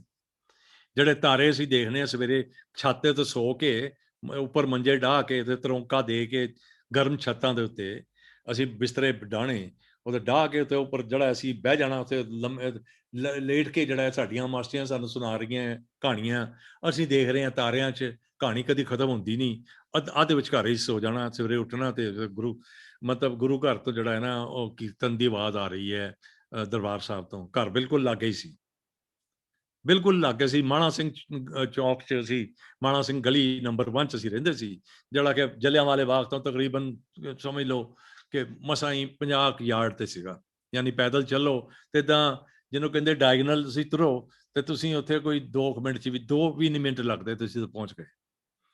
ਦਰਬਾਰ ਸਾਹਿਬ ਦੂਜੇ ਪਾਸੇ ਸੀ ਇੱਧਰ, ਤੇ ਉਧਰ ਤੁਸੀਂ ਜਿਹੜਾ ਹੈ ਪਹੁੰਚਣ 'ਚ ਤੁਹਾਨੂੰ ਤਕਰੀਬਨ 3 ਸਾਢੇ 3 ਮੈਕਸਿਮਮ ਹੱਦ ਤੋਂ ਹੱਦ 4 ਮਿੰਟ ਲੱਗਦੇ ਸੀ।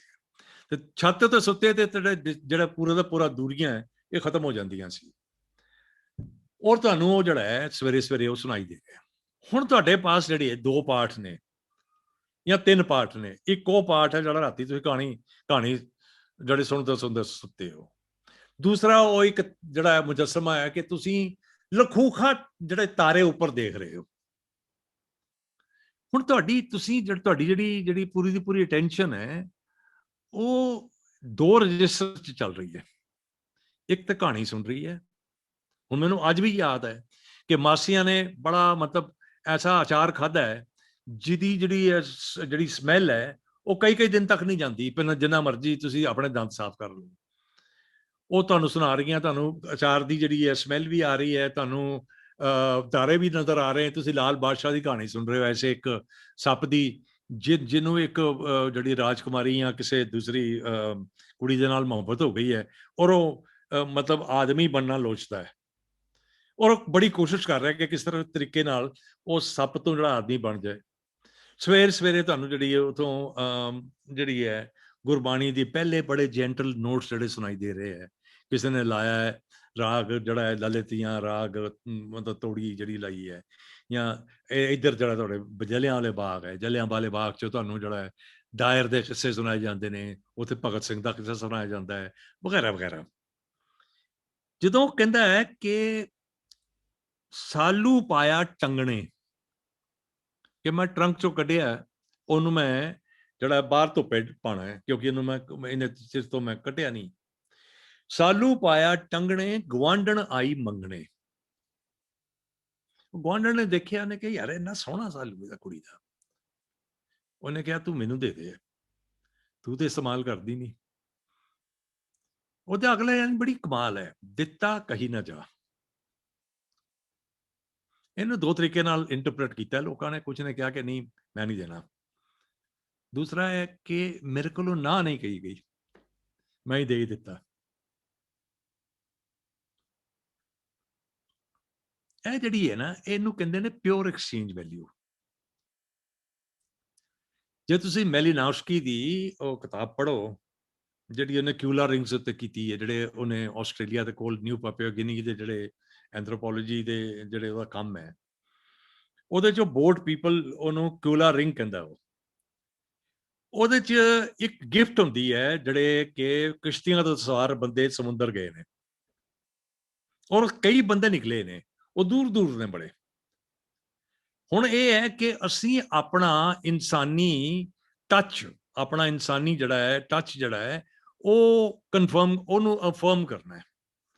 ਅਸੀਂ ਮੱਛੀਆਂ ਦੀ ਤਲਾਸ਼ ਤੇ ਨਿਕਲੇ ਹਾਂ। ਉਹ ਸਾਡੀ ਜਿਹੜੀ ਹੈ, ਜਿਹਨੂੰ ਕਹਿ ਲਓ ਕਿ ਰੋਜ਼ੀ ਰੋਟੀ ਦਾ ਮਾਮਲਾ ਹੈ। ਲੇਕਿਨ ਅਸੀਂ ਉਹਨਾਂ ਬੰਦਿਆਂ ਨਾਲ ਵੀ ਆਪਣਾ ਜਿਹੜੀ ਸਾਂਝ ਪਾਣੀ ਹੈ ਜਿਹੜੇ ਕਿ ਗਏ ਨੇ ਸਾਡੇ ਤੋਂ ਵੱਖਰੇ। ਉਹ ਅਸੀਂ ਨਹੀਂ ਹੈਗੇ, ਉਹ ਕੋਈ ਕਿਸੇ ਹੋਰ ਮੁਹੱਲੇ ਤੋਂ, ਕਿਸੇ ਹੋਰ ਗਲੀ ਤੋਂ, ਕਿਸੇ ਹੋਰ ਮੇਬੀ ਛੋਟੇ ਜਿਹੇ ਕਸਬੇ ਤੋਂ ਉੱਥੇ ਸਮੁੰਦਰ 'ਚ ਉਤਰੇ ਨੇ। ਇੱਕ ਗਿਫਟ ਹੈ ਉਹਨਾਂ ਕੋਲ, ਉਸ ਗਿਫਟ ਦੀ ਕੋਈ ਯੂਜ਼ ਵੈਲਿਊ ਨਹੀਂ ਹੈ।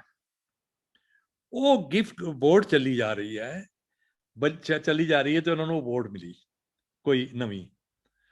ਉਹ ਬੋਰਡ ਵਾਲਿਆਂ ਨੂੰ ਉਹਨਾਂ ਨੇ ਗਿਫਟ ਦਿੱਤੀ। ਉਹਨਾਂ ਨੇ ਬੜੇ ਸਤਿਕਾਰ ਨਾਲ ਉਹਨਾਂ ਦੀ ਗਿਫਟ ਜਿਹੜੀ ਹੈ ਐਕਸੈਪਟ ਕੀਤੀ, ਉਹਨਾਂ ਨੇ ਉਹਨਾਂ ਨੂੰ ਸਵੀਕਾਰ ਕੀਤਾ। ਉਹ ਬੋਰਡ ਅੱਗੇ ਇੱਕ ਦੂਸਰੀ ਬੋਰਡ ਨੂੰ ਲੱਭਦੀ ਜਾਂ ਮਿਲਦੀ, ਉਹਨੂੰ ਉਹ ਗਿਫਟ ਉਹਨੂੰ ਦੇ ਦਿੰਦੀ ਹੈ। ਉਹ ਫਿਰ ਗਿਫਟ ਤੀਸਰੀ ਬੋਰਡ ਕਿਸੇ ਨੂੰ ਜਾ ਕੇ ਮਿਲਦੀ ਹੈ, ਚੌਥੀ, ਪੰਜਵੀਂ, ਏਦਾਂ ਉਹ ਪੂਰਾ ਸਰਕਲ ਪੂਰਾ ਹੁੰਦਾ ਹੈ। ਇੱਕ ਦਿਨ ਉਹੀ ਗਿਫਟ ਤੁਹਾਡੇ ਕੋਲ ਵਾਪਸ ਆ ਜਾਂਦੀ ਹੈ। ਹੁਣ ਇਹ ਗਿਫਟ ਦਾ ਜਿਹੜਾ ਵਾਪਸ ਆਣਾ ਹੈ, ਇਹ ਆਪਣੇ ਆਪ 'ਚ ਇਹਦਾ ਅਜੀਬ ਜਿਹਾ ਮਹੱਤਵ ਹੈ, ਇਹਦੀ ਅਜੀਬ ਅਹਿਮੀਅਤ ਹੈ। ਇਹਦੀ ਅਹਿਮੀਅਤ ਇਹ ਹੈ ਕਿ ਉਹ ਗਿਫਟ ਇਹ ਸਾਰੇ ਜਿਹੜਾ ਬੌਂਡ ਹੈ ਨੂੰ ਕਰਕੇ ਉਹਦੀ ਜਿਹੜੀ ਪੂਰੀ ਦੀ ਪੂਰੀ ਉਹਦੀ ਜਿਹੜੀ ਵੈਲਿਊ ਹੈ, ਉਹਦਾ ਜਿਹੜਾ ਮੁੱਲ ਹੈ, ਉਹ ਕੁਝ ਹੋਰ ਦਾ ਹੋਰ ਹੋ ਗਿਆ ਹੈ। ਉਹਦੇ ਜਿਹੜੇ ਅਰਥ ਨੇ ਉਹ ਕੁਝ ਹੋਰ ਦੇ ਹੋਰ ਹੋ ਗਏ ਨੇ। ਜਦੋਂ ਕਹਿੰਦਾ ਹੈ ਕਿ ਦਿੱਤਾ ਕਹੀ ਨਾ ਜਾ, ਉਹਦੇ ਬਾਅਦ ਉਹ ਫਿਰ ਸੋਚਦੀ ਹੈ। ਉਹ ਕੀ ਸੋਚਦੀ ਹੈ? ਉਹ ਕਹਿੰਦੀ ਹੈ ਸਾਲੂ ਤੁਰ ਕਸ਼ਮੀਰ ਦਾ, ਕੋਈ ਆਇਆ ਬਰਫਾਂ ਚੀਰਦਾ, ਜਾਣਾ ਕਰਕੇ ਰਾਹ। ਕਿ ਯਾਰ ਇਹ ਸਾਲੂ ਮੇਰੀ ਮਾਂ ਨੇ ਜਿਹੜਾ ਹੈ, ਇਹ ਧਾਗਾ ਜਿਹੜਾ ਹੈ, ਇਹਦੇ ਧਾਗੇ ਤੇ ਕਸ਼ਮੀਰ ਤੋਂ ਆਏ ਸੀ, ਔਰ ਉਹ ਵੀ ਕਸ਼ਮੀਰ ਤੋਂ ਨਹੀਂ, ਤੁਰ ਕਸ਼ਮੀਰ ਦਾ। ਯਾਨੀ ਉਹਦੀ ਜਿਹੜੀ ਹੈ, ਉਹਦੇ ਜਿਹੜਾ ਮਤਲਬ ਕੇਂਦਰ ਹੈ, ਉਹ ਤੋਂ ਧਾਗੇ ਤੁਰੇ ਸੀ। ਉਹਦਾ ਜਿਹੜਾ ਪੂਰਾ ਧੁਰਾ ਹੈ, ਉਹ ਤੋਂ ਤੁਰੇ ਸੀਗੇ, ਔਰ ਉਹ ਬੜੀ ਮਿਹਨਤ ਕਰਕੇ ਤੇ ਮੇਰੀ ਮਾਂ ਕੋਲ ਪਹੁੰਚੇ ਸੀ। ਕਿਉਂਕਿ ਉਹ ਕਹਿੰਦਾ ਆਇਆ ਬਰਫਾਂ ਚੀਰਦਾ, ਜਾਣਾ ਕਰਕੇ ਰਾਹ। ਯਾਨੀ ਕਿ ਉਹ ਬਿਲਕੁਲ ਜਿਹੜਾ ਹੈ ਡਟਿਆ ਹੈ ਕਿ ਬਰਫ਼ ਚੀਰ ਕੇ ਭਾਵੇਂ ਨਾ ਕਿਉਂ ਨਾ ਨਿਕਲਣਾ ਪਵੇ। ਉਹ ਇੱਕ ਔਰਤ ਹੈ, ਉਹ ਆਪਣੀ ਬੇਟੀ ਲਈ ਸਾਲੂ ਬਣਾ ਰਹੀ ਹੈ, ਮੈਂ ਉਹ ਤੱਕ ਪਹੁੰਚਣਾ ਹੈ। ਮਤਲਬ ਕਮਾਲ ਹੈ। ਇੱਕ ਮਤਲਬ ਹੱਦ ਕਿਸਮ ਦਾ ਜਿਹੜਾ ਧਾਗੇ ਦਾ ਚੱਲਣਾ ਹੈ, ਇਹ ਕਮਾਲ ਹੈ। ਗੁਰੂ ਗ੍ਰੰਥ ਸਾਹਿਬ ਇਸ ਤੋਂ ਪਹਿਲਾਂ ਇਹੀ ਧਾਗੇ ਜਿਹੜੇ ਸਮੇਟ ਰਿਹਾ ਸੀ। ਕੋਈ ਬੰਗਾਲ ਤੋਂ ਆ ਰਿਹਾ ਹੈ, ਕੋਈ ਬਿਹਾਰ ਤੋਂ ਆ ਰਿਹਾ ਹੈ, ਕੋਈ ਸੈਂਟਰਲ ਇੰਡੀਆ ਤੋਂ ਆ ਰਿਹਾ ਹੈ, ਕੋਈ ਗੁਜਰਾਤ ਤੋਂ ਆ ਰਿਹਾ ਹੈ, ਕੋਈ ਮਹਾਰਾਸ਼ਟਰ ਤੋਂ ਆ ਰਿਹਾ, ਇੱਥੋਂ ਤੱਕ ਕਿ ਰਾਮਾਨੰਦ ਜਿਹੜੇ ਨੇ ਉਹ ਸਾਊਥ ਇੰਡੀਅਨ ਨੇ, ਉੱਥੋਂ ਆ ਰਿਹਾ ਹੈ, ਕੋਈ ਪੰਜਾਬ ਤੋਂ ਆ ਰਿਹਾ ਹੈ। ਮਤਲਬ ਇੰਤਹਾ ਹੈ। ਇਹ ਜਿਹੜੇ ਧਾਗੇ ਨੇ ਇਹ ਮਿਲ ਕੇ ਇੱਕ ਬਹੁਤ ਵੱਡੇ ਕੱਪੜੇ ਦਾ ਸੱਭਿਆਚਾਰਕ ਜਿਹੜਾ ਜਿਹਨੂੰ ਸ਼ਾਲ ਕਹਿ ਲੋ, ਸੱਭਿਆਚਾਰਕ ਚਾਦਰ ਦਾ ਤਸੱਵੁਰ ਪੇਸ਼ ਕਰ ਰਹੇ ਨੇ। ਇਸ ਹਿਸਾਬ ਨਾਲ ਦੇਖਿਆ ਜਾਏ ਤੇ ਗੁਰੂ ਗ੍ਰੰਥ ਸਾਹਿਬ ਲਾਸਾਨੀ ਰੂਹਾਨੀ ਬੁੱਕ ਕਿਤਾਬ ਤੇ ਹੈ ਹੀ ਹੈ, ਉਹਦੇ ਤੇ ਕੋਈ ਸ਼ੱਕ ਹੀ ਨਹੀਂ ਹੈ। ਲੇਕਿਨ ਨਾਲ ਹੀ ਨਾਲ ਉਹਦਾ ਜਿਹੜਾ ਸਿਆਸੀ ਮਤਲਬ ਸਮਝਣ ਦੀ ਜ਼ਰੂਰਤ ਹੈ। ਇੱਕ ਮੈਸੇਜ ਹੈ, ਇਹ ਮੈਸੇਜ ਹੈ ਕਿ ਇਕੱਠੇ ਹੋ ਜਾਓ, ਕ੍ਰੀਏਟਿਵਲੀ ਇਕੱਠੇ ਹੋ ਜਾਓ, ਮਿਊਜ਼ਿਕਲੀ ਇਕੱਠੇ ਹੋ ਜਾਓ, ਪੋਇਟਿਕਲੀ ਇਕੱਠੇ ਹੋ ਜਾਓ। ਇਹ ਧਾਗੇ ਜੁੜ ਕੇ ਇਹ ਚਾਦਰ ਬਣਨੀ ਹੈ। ਉਹ ਜਦੋਂ ਕਹਿੰਦਾ ਹੈ ਕਿ ਇਹ ਸਾਲੂ ਤੁਰ ਕਸ਼ਮੀਰ ਦਾ, ਕੋਈ ਆਇਆ ਬਰਫਾਂ ਚੀਰਦਾ, ਜਾਣਾ ਕਰਕੇ ਰਾਹ।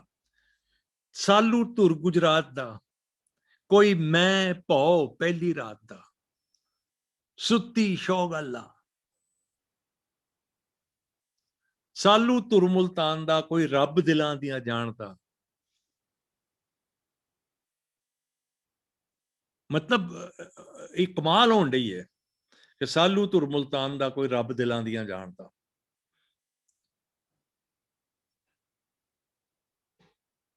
ਅਗਲੀ ਲਾਈਨ ਸ਼ਾਇਦ ਸੀਗੀ ਕਿ ਕੋਈ ਰੱਬ ਦਿਲਾਂ ਦੀਆਂ ਜਾਣਦਾ, ਕਿਸ ਪੈ ਅੱਖਾਂ ਜਾ, ਸਾਲੂ ਮੇਰਾ ਹਾਲ ਦਾ, ਕੋਈ ਮਹਿਰਨ ਨਹੀਂ ਉਹ ਹਾਲ ਦਾ। ਨਹੀਂ, ਇੱਥੇ ਆਂਦੀ ਕਿਸ ਪੈ ਅੱਖਾਂ ਜਾ। ਇਹ ਕਰਦੇ ਕਰਦੇ ਸ਼ਾਹ ਹੁਸੈਨ ਇੱਕ ਬੜੀ ਕਮਾਲ ਦੀ ਗੱਲ ਕਰਦਾ। ਉਹ ਐਕਚੁਅਲੀ ਇਹਦੇ ਚ ਗਰੀਬਾਂ ਦੀ ਗੱਲ ਵੀ ਕਰਦਾ, ਜਿਹੜੇ ਕਿ ਇਨਕਲੂਡਡ ਨਹੀਂ ਹੈ, ਜਿਹੜੇ ਕਿ ਮੈਂ ਜਿਹੜਾ ਗੱਲ ਸ਼ੁਰੂ ਕੀਤੀ ਸੀ ਕਿ ਉਹ ਇਨਸਾਈਡਰ ਨੇ, ਜਿਹੜੇ ਕਿ ਹਾਸ਼ੀਏ ਤੇ ਪਏ ਨੇ। ਉਹ ਅੰਦਰਲੀ ਖਲਕ, ਉਹ ਅੰਦਰਲਾ ਆਵਾਮ ਜਿਹੜਾ ਮਾਰਜਨ ਤੇ ਪਿਆ, ਉਹਦੇ ਬਾਰੇ ਕੀ ਕਹਿੰਦਾ ਹੈ ਕਿ ਸਾਲੂ ਪੋਛਣ ਜੋੜਿਆ, ਕੋਈ ਹੋਸੀ ਰੱਬ ਦਾ ਲੋੜਿਆ, ਹੋਰ ਨਾ ਕੀਤਾ ਜਾ। ਇਹ ਕਰਦੇ ਕਰਦੇ ਉਹ ਕਹਿੰਦੇ ਨੇ ਕਿ ਸਾਲੂ ਤੁਸਾਂ ਸਭੇ ਸਾਲੂ ਵਾਲੀਆਂ, ਤੁਸਾਂ ਇੱਕ ਬਿਰਖ ਦੀਆਂ ਡਾਲੀਆਂ, ਤੁਧ ਜਿਹਾ ਕੋਈ ਨਾ। ਮਤਲਬ ਇਹ ਲਾਈਨ, ਇਹ ਪੂਰਾ ਜਿਹੜਾ ਹੈ, ਇਹ ਮਤਲਬ ਤਿਪਾਈ ਕਹਿ ਲਓ, ਇਹ ਹੱਦ ਹੀ ਹੈ। ਮਤਲਬ ਤੁਸਾਂ ਸਭੇ ਸਾਲੂ ਵਾਲੀਆਂ, ਤੁਸਾਂ ਇੱਕ ਬਿਰਖ ਦੀਆਂ ਡਾਲੀਆਂ, ਤੁਧ ਜਿਹਾ ਕੋਈ ਨਾ। ਉਹਦੇ ਬਾਅਦ ਇੱਕ ਮੁਸਲਮਾਨ ਸੂਫੀ ਸ਼ਾਇਰ ਜਿਹਨੇ तमाम ਜ਼ਿੰਦਗੀ ਸ਼ਾਇਰੀ ਆਪਣੀ ਸ਼ੇਅਰ ਕਰਦੇ ਚਲੇ। ਇਹ ਵੀ ਇੱਕ ਪੁਰਾਣੀ ਜਿਹੜੀ ਹੈ ਪ੍ਰਥਾ ਹੈ ਕਿ ਹਰ ਚੀਜ਼ ਆਪਣੇ ਨਾਂ ਤੇ ਨਹੀਂ ਕਹਿਣੀ। ਯਾਨੀ ਜਦੋਂ ਮੈਂ ਤਾਂ 20ਵੀਂ ਸਦੀ ਦਾ ਜਿਹੜਾ ਰੂਸੀ ਫਿਲਾਸਫਰ ਜਿਹੜਾ ਹੋਇਆ ਹੈ, ਕਲਚਰਲ ਫਿਲਾਸਫਰ ਜਿਹੜਾ ਹੈ, ਕਲਚਰਲ ਥਿਅਰਿਸਟ ਜਿਹੜਾ ਹੈ, ਮਿਖਾਇਲ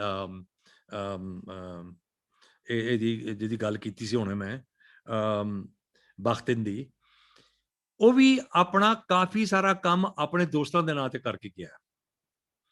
ਤੇ ਮਾਧੋ ਲਾਲ ਸ਼ਾਹ ਹੁਸੈਨ ਦਾ ਜਿਹੜਾ ਪੂਰਾ ਦਾ ਪੂਰਾ ਜਿਹੜਾ ਕੰਬੀਨੇਸ਼ਨ ਹੈ, ਇਹ ਗਜ਼ਬ ਹੈ। ਤੇ ਇੱਥੇ ਆ ਕੇ ਜਿਹੜਾ ਸ਼ਾਹ ਹੁਸੈਨ ਜਿਹੜੇ ਗੱਲ ਕਰਦੇ ਨੇ ਤੇ ਕਹਿੰਦੇ ਆ ਕਿ ਸਾਲੂ ਮੇਰਾ ਉਣੀਂਦਾ। ਹੁਣ ਉਣੀਂਦਾ ਨੂੰ ਤੁਸੀਂ ਦੋ ਤਰ੍ਹਾਂ ਨਾਲ ਜਿਹੜਾ ਇੰਟਰਪ੍ਰੇਟ ਕਰ ਸਕਦੇ ਹੋ ਕਿ ਜਿਹੜਾ ਮੇਰਾ ਸਾਲੂ ਹੈ ਜਾਂ ਤੇ ਉਨ ਦਾ ਬਣਿਆ ਤੇ ਜਾਂ ਇਹਨੂੰ ਨੀਂਦ ਜੜੀ ਹੈ। ਉਹਨਾਂ ਦਾ ਬਣਿਆ ਹੋਣ ਨਾਲ ਉਹ ਸੂਫੀਆਂ ਦੇ ਨਾਲ ਜਾ ਕੇ ਰਲਦਾ ਹੈ ਤੇ ਨੀਂਦ ਚੜੀ ਹੋਣ ਦੇ ਨਾਲ ਉਹ ਜਾ ਕੇ ਆਪਣੇ ਪੂਰਾ ਦਾ ਪੂਰਾ ਇੱਕ ਜਿਹੜਾ ਡ੍ਰੀਮ ਵਰਲਡ ਦੇ ਨਾਲ ਜਿਹੜਾ ਜਾ ਕੇ ਰਲਦਾ ਹੈ। ਉਹਦਾ ਸੁਪਨਾ, ਉਹਦਾ ਅਲਟੀਮੇਟ ਜਿਹੜਾ ਹੈ ਗੋਲ, ਉਹਨੇ ਆਪਣੇ ਆਪ ਨੂੰ ਜਾ ਕੇ ਉਹਨੇ ਕਿਹੜਾ ਸੁਪਨਾ, ਕਿਹੜੇ ਸੁਪਨੇ ਦਾ ਤਸੱਵਰ ਹੈ ਉਹਦੇ ਅੰਦਰ। ਸਾਲੂ ਮੇਰਾ ਉਣੀਂਦਾ, ਕੋਈ ਸ਼ਾਮ ਬ੍ਰਿੰਦਾਵਨ ਸੁਣੀਂਦਾ, ਜਾਣਾ ਬਿਖੜੇ ਰਾਹ। ਮੈਂ ਤੇ ਉਲਟੇ ਮਤਲਬ ਰਸਤੇ ਤੁਰ ਪਿਆ, ਲੇਕਿਨ ਉਹਨੂੰ ਉਲਟਾ ਰਸਤਾ ਜਿਹੜਾ ਹੈ ਕ੍ਰੀਏਟਿਵਲੀ ਉਹ ਬਹੁਤ ਹੀ ਜ਼ਿਆਦਾ ਜਿਹੜਾ ਹੈ ਮਤਲਬ ਐਕਸਾਈਟਿੰਗ ਲੱਗਦਾ ਹੈ। ਉਹਨੂੰ ਉਲਟਾ ਰਸਤੇ ਨੂੰ ਉਲਟਾ ਰਸਤਾ ਨਹੀਂ ਮੰਨਦਾ। ਸਾਲੂ ਦਾ ਰੰਗ ਜਾਵਣਾ, ਮੁੜ ਫੇਰ ਨਾ ਜਗ ਤੇ ਆਵਣਾ। ਇਹ ਸਾਲੂ ਦਾ ਰੰਗ ਉੜ ਜਾਣਾ ਹੈ, ਮਿਲ ਕੇ ਇਕੱਠੇ ਤੁਰਨ ਦਾ ਵੇਲਾ ਹੁਣ ਹੈ। ਸਾਲੂ ਦਾ ਰੰਗ ਜਾਵਣਾ, ਮੁੜ ਫੇਰ ਨਾ ਜਗ ਤੇ ਆਵਣਾ, ਚੱਲੇ ਘੁੰਮ ਘੁਮਾ। ਯਾਨੀ ਜਿਹੜਾ ਕਾਰਨੀਵਲ ਹੈ ਉਹਦਾ ਪੂਰਾ ਦਾ ਪੂਰਾ ਤਸੱਵਰ ਜਿਹੜਾ ਬੌਂਡਿੰਗ ਹੈ, ਇਹ ਸੂਫੀਜ਼ਮ ਦੇ ਵਿੱਚ ਜਿਹੜੀ ਚੀਜ਼ ਹੈ ਜਿਹਦਾ ਕਿ ਬਹੁਤ ਮਹੱਤਵ ਹੈ ਮੇਰੇ ਹਿਸਾਬ ਨਾਲ, ਜਿਹਦੀ ਬਹੁਤ ਅਹਿਮੀਅਤ ਹੈ। ਤਿੰਨ ਚੀਜ਼ਾਂ ਕਹਿ ਲਓ, ਇੱਕ ਤੇ ਰੱਬ ਜਿਹਨੂੰ ਅਸੀਂ ਇਨਵਿਜ਼ੀਬਲ ਜਿਹੜਾ ਫੋਰਸ ਕਹਿੰਦੇ ਆ, ਇੱਕ ਇਸ਼ਕ ਦੀ ਜਿਹੜੀ ਉਹਨਾਂ ਦੀ ਕਨਸੈਪਟ ਹੈ, ਔਰ ਤੀਸਰੀ ਜਿਹੜੀ ਚੀਜ਼ ਹੈ ਉਹ ਹੈਗਾ ਉਹ ਪੋਸਿਬਿਲਿਟੀ ਜਿੱਥੇ ਤੁਸੀਂ ਪਿਓਰ ਦੋਸਤੀ ਦੇ ਧਰਾਤਲ ਤੇ ਉਤਰਦੇ ਹੋ, ਬੌਂਡਿੰਗ ਜਿਹਨੂੰ ਅਸੀਂ ਕਹਿੰਦੇ ਹਾਂ ਅੰਗਰੇਜ਼ੀ 'ਚ। ਇਹ ਤਿੰਨ ਚੀਜ਼ਾਂ ਬੜੀਆਂ ਇੰਪੋਰਟੈਂਟ ਨੇ।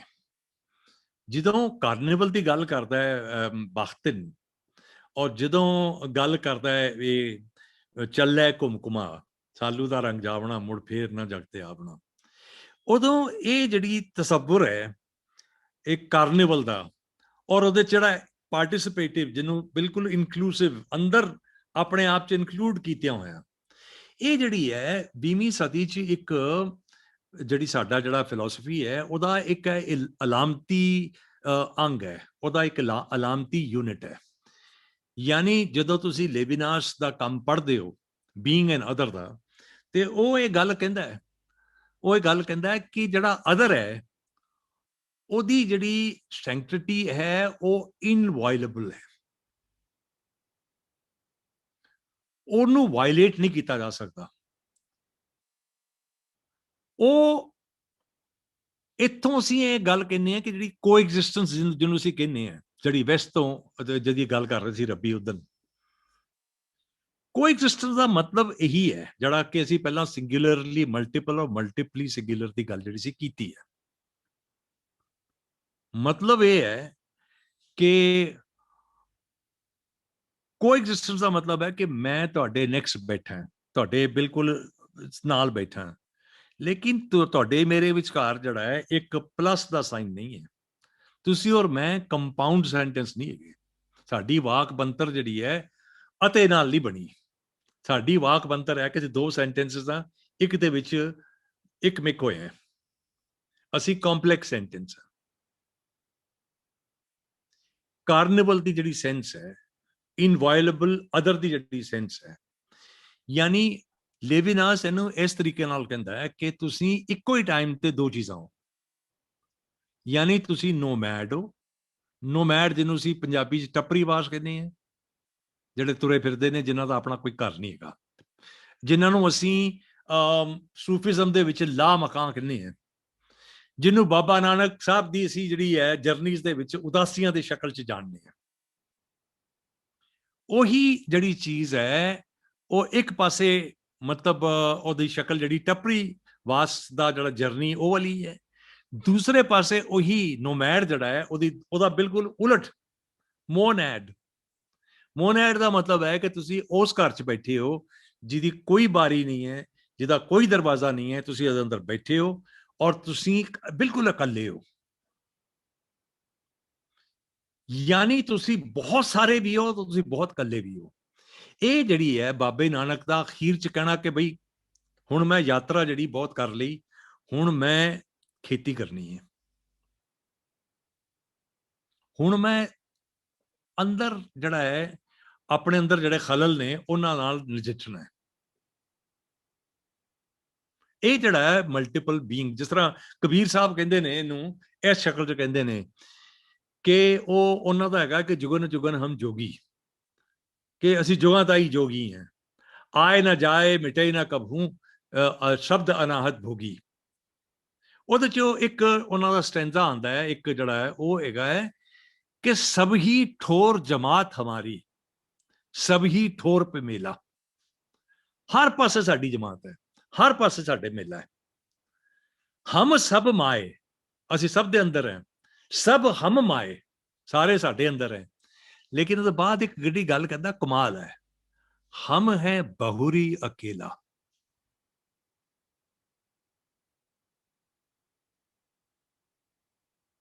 ਇਹ ਜਿਹੜੀ ਆਪਣੇ ਆਪ ਜਿਹੜੀ ਚੀਜ਼ ਹੈ ਇਹ ਗਜ਼ਬ ਹੈ।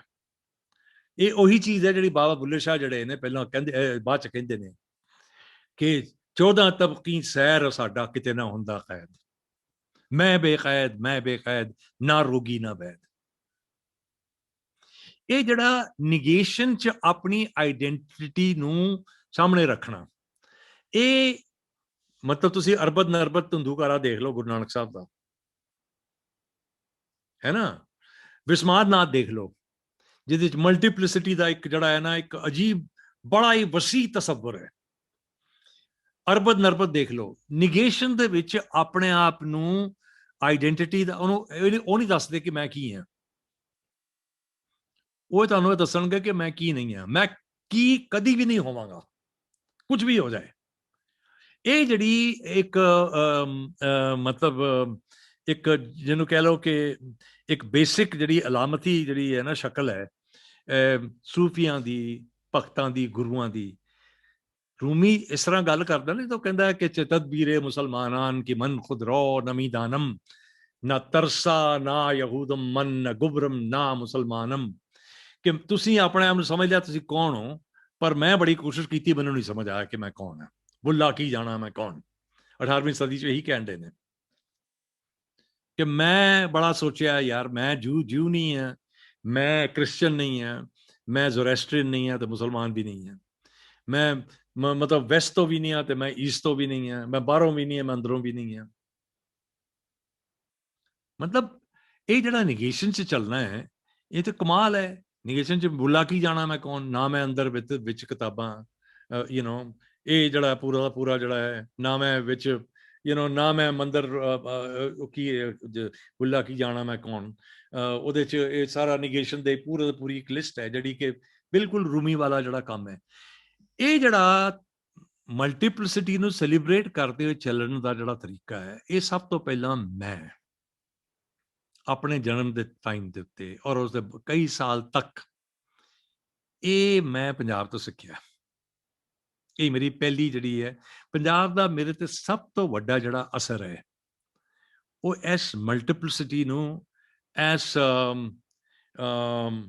ਇਹਨੂੰ ਹੁਣ ਮੈਨੂੰ ਪੰਜਾਬੀ ਨਹੀਂ ਪਤਾ ਕਿ ਮਲਟੀਪਲਿਸਿਟੀ ਨੂੰ ਕੀ ਕਹਿੰਦੇ ਨੇ, ਇਸ ਮਲਟੀਪਲਿਸਿਟੀ ਤੋਂ ਸਿੰਗੂਲਰ ਬਣਨ ਦੀ ਜਿਹੜੀ ਹੈ ਨਾ ਇੱਕ ਵਿਉਂਤ ਹੈ, ਇਹ ਇਸ ਦਾ ਜਿਹੜੀ ਇੰਸਪੀਰੇਸ਼ਨ ਹੈ ਸਾਰੀ ਦੀ ਸਾਰੀ ਉੱਥੋਂ ਆਉਂਦੀ ਹੈ। ਯਾਨੀ ਮਤਲਬ ਇਹਨੂੰ ਮੈਂ ਹੋਰ ਕਿਸੇ ਤਰੀਕੇ ਨਾਲ ਇਫੈਕਟਿਵਲੀ ਮੈਂ ਬਿਆਨ ਨਹੀਂ ਕਰ ਸਕਦਾ। ਹੁਣ ਘੰਟਾ ਹੋ ਗਿਆ, ਤੁਸੀਂ ਦੱਸੋ ਜੇ ਕੋਈ ਸਵਾਲ ਹੈਗੇ ਨੇ ਤੇ ਮੈਂ ਅੱਗੇ ਚੱਲਦਾ।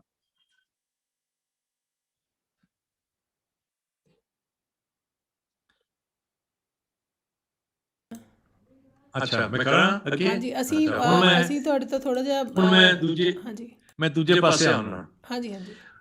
ਮੇਰੀ ਜ਼ਿੰਦਗੀ 'ਚ 3 ਸ਼ਹਿਰ ਜਿਹੜੇ ਨੇ ਇੰਪੋਰਟੈਂਟ ਨੇ, ਉਹਨਾਂ ਦਾ ਮਹੱਤਵ ਹੈ, ਉਹਨਾਂ ਦੀ ਅਹਿਮੀਅਤ ਹੈ। ਇੱਕ ਅੰਮ੍ਰਿਤਸਰ, ਜਿੱਥੇ ਮੇਰੀ ਪੈਦਾਇਸ਼ ਹੈ, ਜਿੱਥੇ ਮੈਂ ਬਾਰ-ਬਾਰ ਜਾਂਦਾ ਰਿਹਾ, ਔਰ ਜਿੱਥੇ ਮੇਰਾ ਅੱਜ ਵੀ ਨਾਨਕਾ ਘਰ ਹੈ।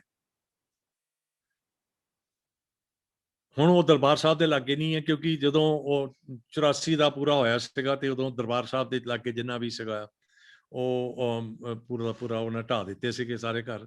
ਉਹਨਾਂ ਬੰਦਿਆਂ ਨੂੰ ਫਿਰ ਉਹਨਾਂ ਨੇ ਬਾਹਰ ਸ਼ਹਿਰ ਦੇ ਮਤਲਬ ਜਿਹੜੇ ਹੈਗੇ ਸੀਗੇ ਜ਼ਿਆਦਾ ਜਿਹੜੇ ਮਹਿੰਗੀਆਂ ਕਾਲੋਨੀਆਂ, ਉੱਥੇ ਜਿਹੜਾ ਉਹਨਾਂ ਨੇ ਉਹਨੂੰ ਸੈਟਲ ਕੀਤਾ ਸੀਗਾ। ਦੂਜੀ ਸਿਟੀ ਜਿਹੜੀ ਹੈ ਮੇਰੀ ਜ਼ਿੰਦਗੀ 'ਚ ਜਿਹੜਾ ਜ਼ਿਆਦਾ ਬਹੁਤ ਮਹੱਤਵ ਹੈ ਉਹ ਦਿੱਲੀ ਹੈ। ਤੇ ਤੀਸਰਾ ਜਿਹੜਾ ਹੈ ਛੋਟਾ ਸਿਟੀ ਨਹੀਂ ਹੈ, ਉਹ ਕਸਬਾ ਹੈ। ਉਹਦਾ ਜਿਹੜਾ ਮਹੱਤਵ ਹੈ ਉਹ ਇਸ ਕਰਕੇ ਹੈ ਕਿ ਗਰਮੀ ਦੀਆਂ ਛੁੱਟੀਆਂ 'ਚ ਮੇਰੇ ਪਿਤਾ ਪੂਰੇ ਪਰਿਵਾਰ ਨੂੰ ਲੈ ਕੇ 2 ਮਹੀਨੇ ਲਈ ਇੱਥੇ ਸ਼ਿਫਟ ਹੋ ਜਾਂਦੇ ਸੀਗੇ। ਉਹਦਾ ਨਾਂ ਸੀ ਡਲਹੌਜ਼ੀ। ਉਹ ਪੰਜਾਬ ਦਾ ਹੀ ਉਦੋਂ ਇੱਕ ਛੋਟਾ ਜਿਹਾ ਮਤਲਬ ਹਿਲ ਸਟੇਸ਼ਨ ਸੀ। ਬਾਅਦ 'ਚ ਹਿਮਾਚਲ 'ਚ ਆ ਗਿਆ ਪੰਜਾਬੀ ਸੂਬਾ ਬਣਨ ਤੋਂ ਬਾਅਦ। ਅਸੀਂ ਉੱਥੇ ਤਕਰੀਬਨ ਉੱਥੇ ਜੰਗਲ 'ਚੋਂ ਨਿਕਲਦੀ ਹੋਈ ਹਵਾ ਨੂੰ ਸੁਣਨਾ, ਉਹ ਹਵਾ ਜਦੋਂ ਪੂਰੇ ਜੰਗਲ 'ਚ ਹਵਾ ਜਿਹੜੀ ਚੱਲਦੀ ਹੈ, ਉਸ ਹਵਾ ਦੀ ਜਿਹੜੀ ਸਾਊਂਡ ਹੈ, ਉਹਦੀ ਧੁਨੀ ਹੈ, ਉਹ ਇੱਕ ਜਾਦੂਈ ਅਸਰ ਹੈ ਉਹਦਾ। ਉਹਨੂੰ ਬਿਆਨ ਕਰ ਸਕਣਾ ਲਫ਼ਜ਼ਾਂ 'ਚ ਬੜਾ ਔਖਾ ਹੈ। ਉਹ ਮਿਊਜ਼ੀਕਲ ਵੀ ਹੈ, ਉਹਦੇ ਅੰਦਰ ਇੱਕ ਅਜੀਬ ਜਿਹੀ ਮਿਊਜ਼ਿਕ ਵੀ ਭਰਿਆ ਹੈ। ਉਹ ਜੰਗਲਾਂ 'ਚ ਅਸੀਂ ਜਾ ਕੇ ਰਹਿੰਦੇ ਸੀਗੇ। ਮਤਲਬ ਇੱਕ ਘਰ ਲੈਣਾ ਸਸਤਾ ਜਿਹਾ, ਪਾਪਾ ਜੀ ਕੋਲ ਇੰਨਾ ਪੈਸਾ ਨਹੀਂ ਸੀ ਕਿ ਇੱਕ ਬਹੁਤ ਵੱਡੇ ਘਰ 'ਚ ਬੜਾ ਸ਼ਹਿਰ ਦੇ ਬਿਲਕੁਲ ਸੈਂਟਰ 'ਚ ਘਰ ਲੈ ਸਕਦੇ। ਅਸੀਂ ਜੰਗਲ 'ਚ ਜਾ ਕੇ ਰਹਿਣਾ। ਉੱਥੇ ਇੱਕ ਅਸੀਂ ਸਮਝ ਲਓ ਕਿ ਇੱਕ ਛੋਟਾ ਜਿਹਾ ਘਰ ਲੈ ਲੈਣਾ, ਜਿਹਨੂੰ ਕੁਟੀਆ ਹੀ ਕਹਿ ਲਓ। ਉੱਥੇ ਰਹਿਣਾ ਤੇ ਅਸੀਂ ਉਸ ਹਿਸਾਬ ਨਾਲ ਨੇਚਰ ਦੇ ਬਹੁਤ ਕੋਲ ਹੋ ਜਾਂਦੇ ਸੀ, ਬਹੁਤ ਹੀ ਨੇੜੇ, ਨਜ਼ਦੀਕ ਇੰਨਾ ਕਿ ਕਈ ਵਾਰੀ ਜਿਹੜੇ ਨੇ ਭਾਲੂ ਆ ਜਾਣੇ ਰਾਤੀ, ਤੇ ਉਹਨਾਂ ਨੇ ਦਰਵਾਜ਼ੇ ਤੇ ਆ ਕੇ, ਲੱਕੜੀ ਦੇ ਦਰਵਾਜ਼ੇ ਤੇ ਆਪਣੇ ਨਹੁੰ ਜਿਹੜੇ ਨੇ ਖੁਰਚਣੇ। ਤੇ ਮੇਰੀ ਮਾਂ ਨੂੰ ਜਿਹੜਾ ਹੈ ਨਾ ਇੱਕਦਮ ਬੜਾ ਡਰ ਲੱਗਦਾ, ਤੇ ਮੇਰੇ ਪਾਪਾ ਜੀ ਜਾ ਕੇ ਫਿਰ ਨਾ ਉੱਥੇ ਉਹਨਾਂ ਨੂੰ ਉੱਥੋਂ ਭਜਾਉਂਦੇ।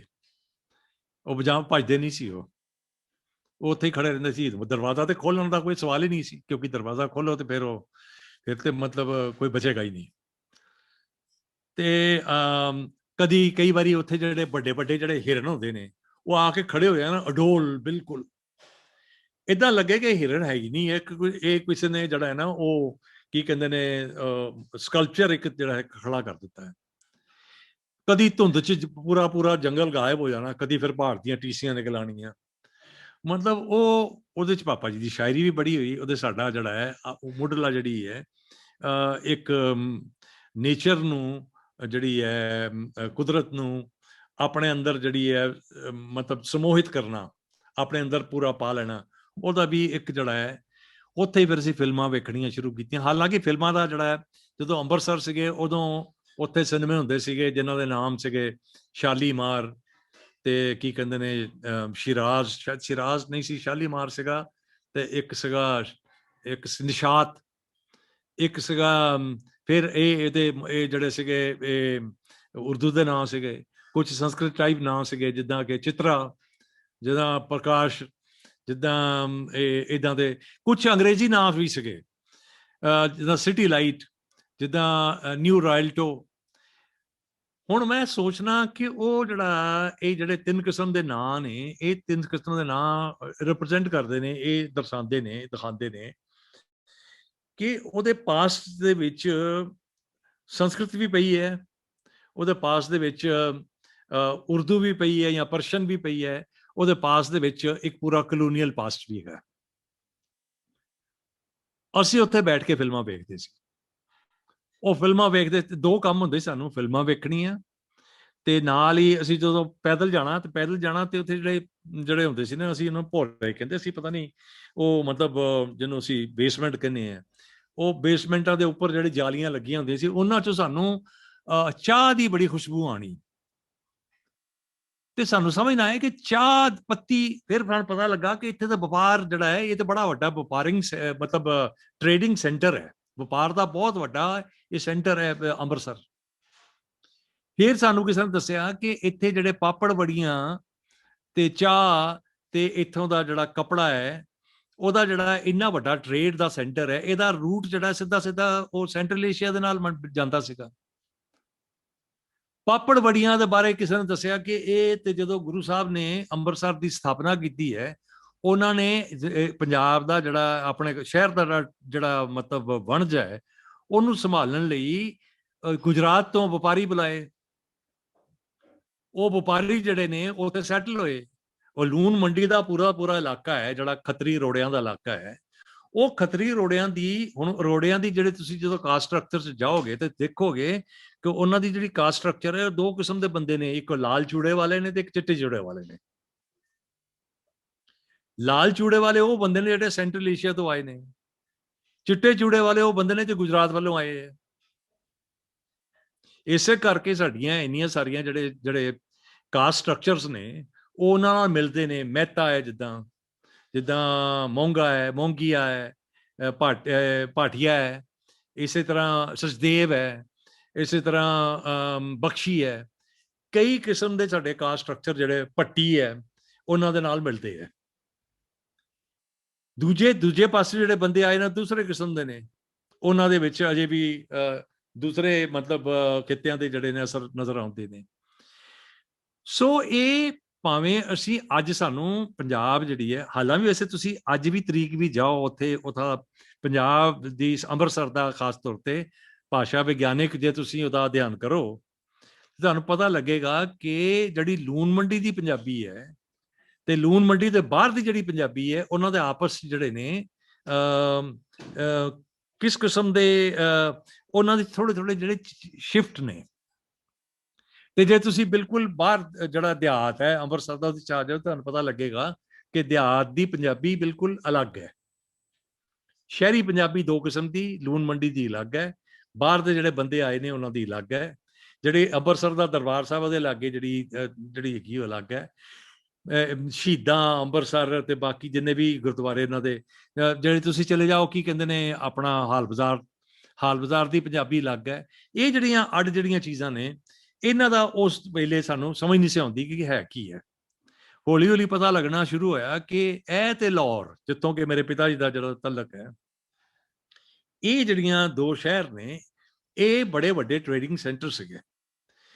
ਔਰ ਉਹਨਾਂ ਟ੍ਰੇਡਿੰਗ ਸੈਂਟਰ ਦੀ ਮਲਟੀਪਲਿਸਿਟੀ ਸਾਨੂੰ ਸਮਝ ਆਣੀ ਸ਼ੁਰੂ ਹੋਈ। ਇਸੇ ਕਰਕੇ ਉਹਨਾਂ ਦੀ ਕਲਚਰਲ ਜਿਹੜੀ ਵਾਈਬ੍ਰੈਂਸੀ ਹੈ, ਉਹ ਸਮਝ ਆਣੀ ਸ਼ੁਰੂ ਹੋਈ। ਕਿਉਂ ਐਜੂਕੇਸ਼ਨ ਦੇ ਨੇ ਵੱਡੇ ਸੈਂਟਰ ਬਣੇ, ਕਿਉਂ ਲਾਹੌਰ 'ਚ ਜਿਹੜਾ ਸੀ ਗਵਰਨਮੈਂਟ ਕਾਲਜ ਇੰਨਾ ਇੰਪੋਰਟੈਂਟ ਹੋਇਆ, ਇੱਥੇ ਖਾਲਸਾ ਕਾਲਜ ਇੰਨਾ ਇੰਪੋਰਟੈਂਟ ਹੋਇਆ, ਇੱਥੇ ਲਾਹੌਰ ਦੇ ਵਿੱਚ ਮਿਊਜ਼ਿਕ ਦੇ ਕਿਉਂ ਇੰਨੇ ਵੱਡੇ ਸੈਂਟਰ ਹੋਏ, ਇੱਥੋਂ ਦਾ ਜਿਹੜਾ ਸੀਗਾ, ਉਹ ਇਹ ਜਿਹੜੀਆਂ ਚੀਜ਼ਾਂ ਸੀ, ਇਹਨਾਂ ਨੇ ਸਾਡੇ ਤੇ ਖਾਸੇ ਅਸਰ ਕੀਤੇ। ਤੇ ਉਸ ਵਕਤ ਅਸੀਂ ਰੇਡੀਓ ਸੁਣਦੇ ਰਹਿਣਾ।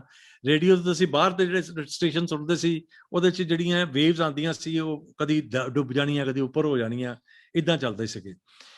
ਲੇਕਿਨ ਸਾਨੂੰ ਬਚਪਨ ਤੋਂ ਹੀ ਤਾਲੀਮ ਇਹੀ ਸੀ ਕਿ ਤੁਸੀਂ ਹਰ ਕਿਸਮ ਦਾ ਮਿਊਜ਼ਿਕ ਸੁਣੋ। ਉਹ ਅਸੀਂ ਸੁਣਦੇ ਸੀ। ਤੇ ਰੇਡੀਓ ਪਾਕਿਸਤਾਨ ਲਾਹੌਰ ਅਸੀਂ ਖਾਸ ਤੌਰ ਤੇ ਸੁਣਦੇ ਸੀ। ਉੱਥੇ ਅਸੀਂ ਕਈ ਕਿਸਮ ਦੀਆਂ ਹਮਦਾਂ ਸੁਣਦੇ ਸੀਗੇ। ਹਮਦਾਂ ਜਿਸ ਤਰ੍ਹਾਂ ਬੱਚਿਆਂ ਲਈ ਜਿਹੜੀ ਹੁੰਦੀ ਨਾ ਸਾਡੇ ਸਕੂਲਾਂ 'ਚ ਪ੍ਰਾਰਥਨਾ ਸਵੇਰ ਦੀ, ਉਹਨਾਂ 'ਚ ਮੈਨੂੰ ਅਜੇ ਵੀ ਯਾਦ ਹੈ ਕਿ ਬੱਚਿਆਂ ਦੇ ਪ੍ਰੋਗਰਾਮ 'ਚ ਲੱਪੇ ਆਤੀ ਹੈ ਦੁਆ ਬਣ ਕੇ ਤਮੰਨਾ ਮੇਰੀ, ਅੱਲਾਮਾ ਇਕਬਾਲ ਹੋਰਾਂ ਦੀ ਜਿਹੜੀ ਸੁਣਾਈ ਜਾਂਦੀ ਸੀ, ਉਹਦੀ ਟਿਊਨ ਮੈਨੂੰ ਅੱਜ ਤੱਕ ਯਾਦ ਹੈ। ਤੇ ਉਹ ਟਿਊਨ ਨਹੀਂ ਜਿਹੜੀ ਸੀ ਸੁਣੀ ਇੱਥੇ, ਉਹ ਮੈਂ ਜੇ ਤੁਹਾਨੂੰ ਕਹੂੰ ਤਾਂ ਮੈਂ ਤੁਹਾਨੂੰ ਦੱਸਣਾ ਕਿੱਦਾਂ ਸੀ।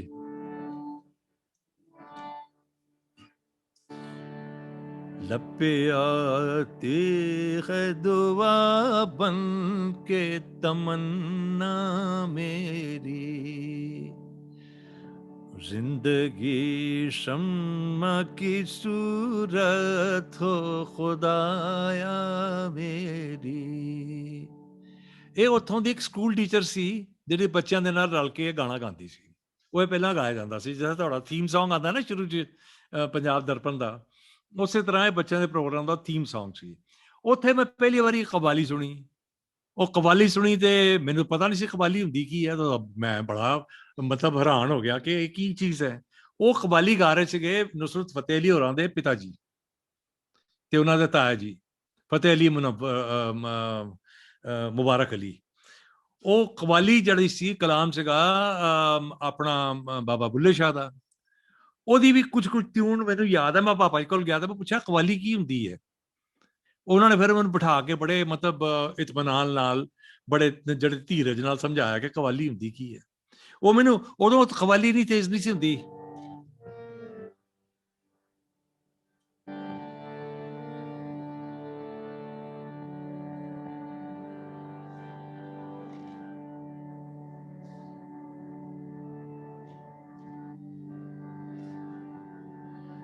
ਉਹ ਏਦਾਂ ਸੀ ਕਿ ਇਹ ਛਪਦੇ ਬੋੜੀ ਵੇ ਤਬੀਬਾ ਨਹੀਂ ਤਾਂ ਆਹ ਜਿੰਦ ਗਈਆ, ਤੇਰੇ ਇਸ਼ਕ ਨਚਾਈਆਂ ਕਰ ਥਈਆ ਥਈਆ, ਤੇਰੇ ਇਸ਼ਕ ਨਚਾਈਆਂ ਕਰਕੇ ਥਈਆ ਥਈਆ, तेरे इश्क नचाइया कर थैया थैया, तेरे इश्क नचाइया करके थैया थैया, जब दे बोड़ी वे तबीबा मैं तां नहीं मर गईया, तेरे इश्क नचाइया। ਇਹ ਐਸੇ ਸਲੋ ਕਵਾਲੀ ਮੈਂ ਕਦੀ ਸੁਣੀ ਨਹੀਂ ਸੀ। ਬਾਅਦ ਚ ਮੈਂ ਕਦੀ ਸੁਣੀ ਨਹੀਂ। ਮਤਲਬ ਨੁਸਰਤ ਫਤਿਹ ਅਲੀ ਹੋਰਾਂ ਨੂੰ ਸੁਣੋ ਤੇ ਮਤਲਬ ਕਵਾਲੀ ਸ਼ੁਰੂ ਚ ਜਿਹੜਾ ਉਹਨਾਂ ਦਾ ਤਰਾਨਾ ਹੁੰਦਾ ਉਹ ਜ਼ਰੂਰ ਸਲੋ ਹੁੰਦਾ ਹੈ। ਉਹਦੇ ਬਾਅਦ ਤੇ ਉਹ ਇੱਕ ਆਪਣੀ ਬੀਟ ਫੜਦੀ ਤੇ ਫਿਰ ਉਹ ਇੱਕ, ਲੇਕਿਨ ਇਸ ਕਵਾਲੀ ਦਾ ਇੱਕ ਮਖਸੂਸ ਅੰਗ ਸੀ, ਉਹਦਾ ਮੈਂ ਜ਼ਿਕਰ ਜ਼ਰੂਰ ਕਰਨਾ ਚਾਹਾਂਗਾ। ਮੈਂ ਇੰਨੇ ਜ਼ਿਆਦਾ ਉਹਨੂੰ ਸੈਂਟਰਲ ਇੰਡੀਅਨ ਕਵਾਲੀ ਚ ਨਹੀਂ ਦੇਖਿਆ।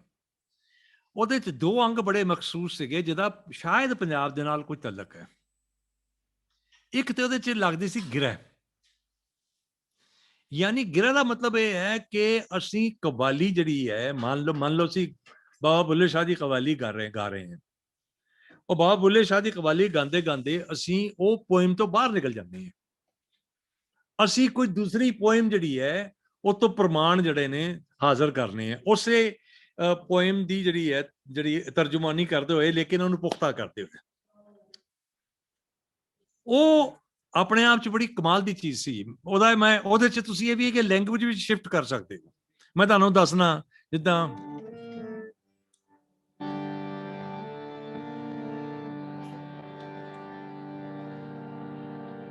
ਐਸੀ ਜਿਹੜੀ ਹੈ ਥਈਆ ਥਈਆ ਦੀ ਮੈਂ ਤੁਹਾਨੂੰ ਐਗਜ਼ਾਮਪਲ ਦਿਆਂ ਤੇ ਉਹਦੇ ਚ ਮਤਲਬ ਗਿਰਹ ਕਿੱਦਾਂ ਲੱਗਦੀ ਹੈ।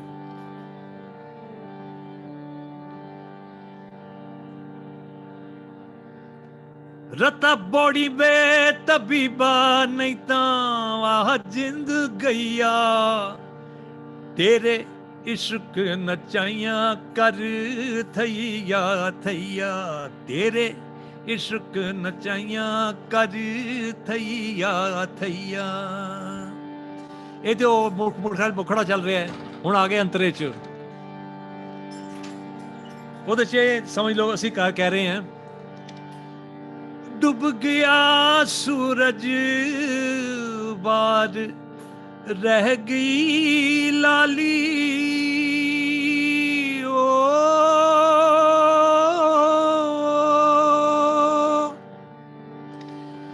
वो डूब गया सूरज, डूब गया सूरज बार रह गई लाली, सदके मैं मौला तेरे, सदके मैं मौला तेरे, सदके मैं मौला तेरे, सदके मैं मौला तेरे, सदके मैं मौला मौला मौला मौला मौला मौला।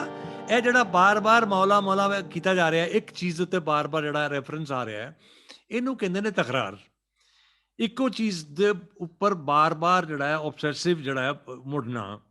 ਯਾਨੀ ਇਸ ਤਰ੍ਹਾਂ ਜਿਹੜਾ ਇੱਕ ਪੁੱਤ ਆਪਣੇ ਪਿਓ ਨਾਲ ਡਾਇਲੌਗ ਕਰ ਰਿਹਾ ਹੈ, ਜਾਂ ਇੱਕ ਮੁਰੀਦ ਆਪਣੇ ਮੁਰਸ਼ਦ ਦੇ ਨਾਲ ਜਿਹੜਾ ਹੈ ਉਹ ਡਾਇਲੌਗ ਕਰ ਰਿਹਾ ਹੈ, ਇੱਕ ਸ਼ਰਧਾਲੂ ਆਪਣੇ ਰੱਬ ਨਾਲ ਜਿਹੜਾ ਹੈ ਉਹ ਕਰ ਰਿਹਾ ਹੈ, ਜਿਹਦੇ ਕਈ ਕਿਸਮ ਦੀਆਂ ਇਮੋਸ਼ਨਸ ਆ ਸਕਦੀਆਂ ਕਿ ਮੈਂ ਤੇਰੇ ਨਾਲ ਰੁੱਸ ਗਿਆ, ਮੈਂ ਤੈਨੂੰ ਮਨਾ ਰਿਹਾ, ਜਾਂ ਮੈਂ ਤੇਰੇ ਨਾਲ ਨਾਰਾਜ਼ ਹਾਂ, ਜਾਂ ਤੂੰ ਮੇਰੀ ਪਰਵਾਹ ਨਹੀਂ ਕਰਦਾ, ਵਗੈਰਾ ਵਗੈਰਾ ਕਈ ਕਿਸਮ ਦੀਆਂ ਇਮੋਸ਼ਨਸ ਆ ਸਕਦੀਆਂ। ਇਹ ਤਕਰਾਰ ਬੜਾ ਮਤਲਬ ਜਿਹਨੂੰ ਕਹਿ ਲਓ ਕਿ ਸੈਂਟਰਲ ਅੰਗ ਹੈ, ਇਹ ਤੁਹਾਨੂੰ ਬਾਰ-ਬਾਰ ਮਿਲੇਗਾ ਪੰਜਾਬੀ ਕਵਾਲੀ 'ਚ ਖਾਸ ਤੌਰ ਤੇ ਜੇ ਤੁਸੀਂ ਸੁਣੋ ਇਹਨਾਂ ਨੂੰ नुसरत फतेह अली होरां तो ਤੁਹਾਨੂੰ बड़ा मिलेगा, गम आशिकी से पहले मुझे कौन जानता था, पहले मुझे कौन जानता था, पहले मुझे कौन जानता था। ये तकरार दा अंग है। लेकिन ये करते करते सदके मैं मौला तेरे, सदके मैं मौला तेरे, सदके मैं मौला। हुण उन्हें अपना अंतरा पूरा नहीं किया कव्वाल ने, वो इत्थों बाहर निकल गया। सपोज मैं बाबा बुल्ले शाह दी कवाली गा रहे हैं तो बाबा बुल्ले शाह दी कोई होर पोइम लाया है, वो की है, ओ खोरी खेलूंगी होरी होरी खेलूंगी कहे बिस्मिल्लाह, नाम नबी की रत्न चढ़ी बूंद पड़ी अल्लाह अल्लाह तेरे, सदके मैं मौला तेरे, सदके मैं मौला मौला मौला। हुण इहदे च हो की रहा है कि बाबा बुल्ले शाह ने दी कवाली च असी उन्हां दा लिंग्विस्टिक कोड बदलता, उन्हां दी ही पोइम ले आए हैं असी, जिहड़ी कि उन्हां दा तमाम कलाम जिहड़ा है वो पंजाबी च है, लेकिन किते किते वो अपना जिन्हों कहंदे खराजे अकीदत जिहड़ा है, खराजे अकीदत जड़ा पेश करते हुए अपने मुरशद कह लो, हालांकि उन्होंने मुरशद ते डायरैक्ट ते शाह इनायत सीगे, लेकिन हजरत अमीर खुसरो दे टूणे दी याद करते हुए वो उहदे च अपना जड़ा है उहदे च आंदे कि मतलब होरी खेलूंगी क्या बिस्मिल्लाह, यानी मुसलमान है वो कह रहा कि मैं होली खेलांगी, होरी खेलूंगी क्या बिस्मिल्लाह, नाम नबी की रतन चढ़ी बूंद पड़ी अल्लाह अल्लाह। आई मीन मतलब तुसी देखो कि पंजाब की जिहड़ी मल्टीपलिसिटी है उहदे कई रजिस्टर ने, वो जदों मतलब अपने जिहड़े ने वो लिखते ने 12 मासा जिन्हों कह लो बाबा बुल्ले शाह, उहदे च की करते ने कि होली खेडण सईयां फग्गण, मेरे नैन झलारी वग्गण, औखे जिउंदियां दे दिन तग्गण, नसीने बाण प्रेम दे वजन होली हो रही। I mean amazing. ये कोई एवी वन ऑफ नहीं है कि तुहानू किते कोई जिहड़ी ना मतलब कोई एक्सेप्शन है, एक्सेप्शन नहीं है। ये किदां एक्सेप्शन है, एक्सेप्शन है ही नहीं। मतलब तुसी जदों करदे हो गल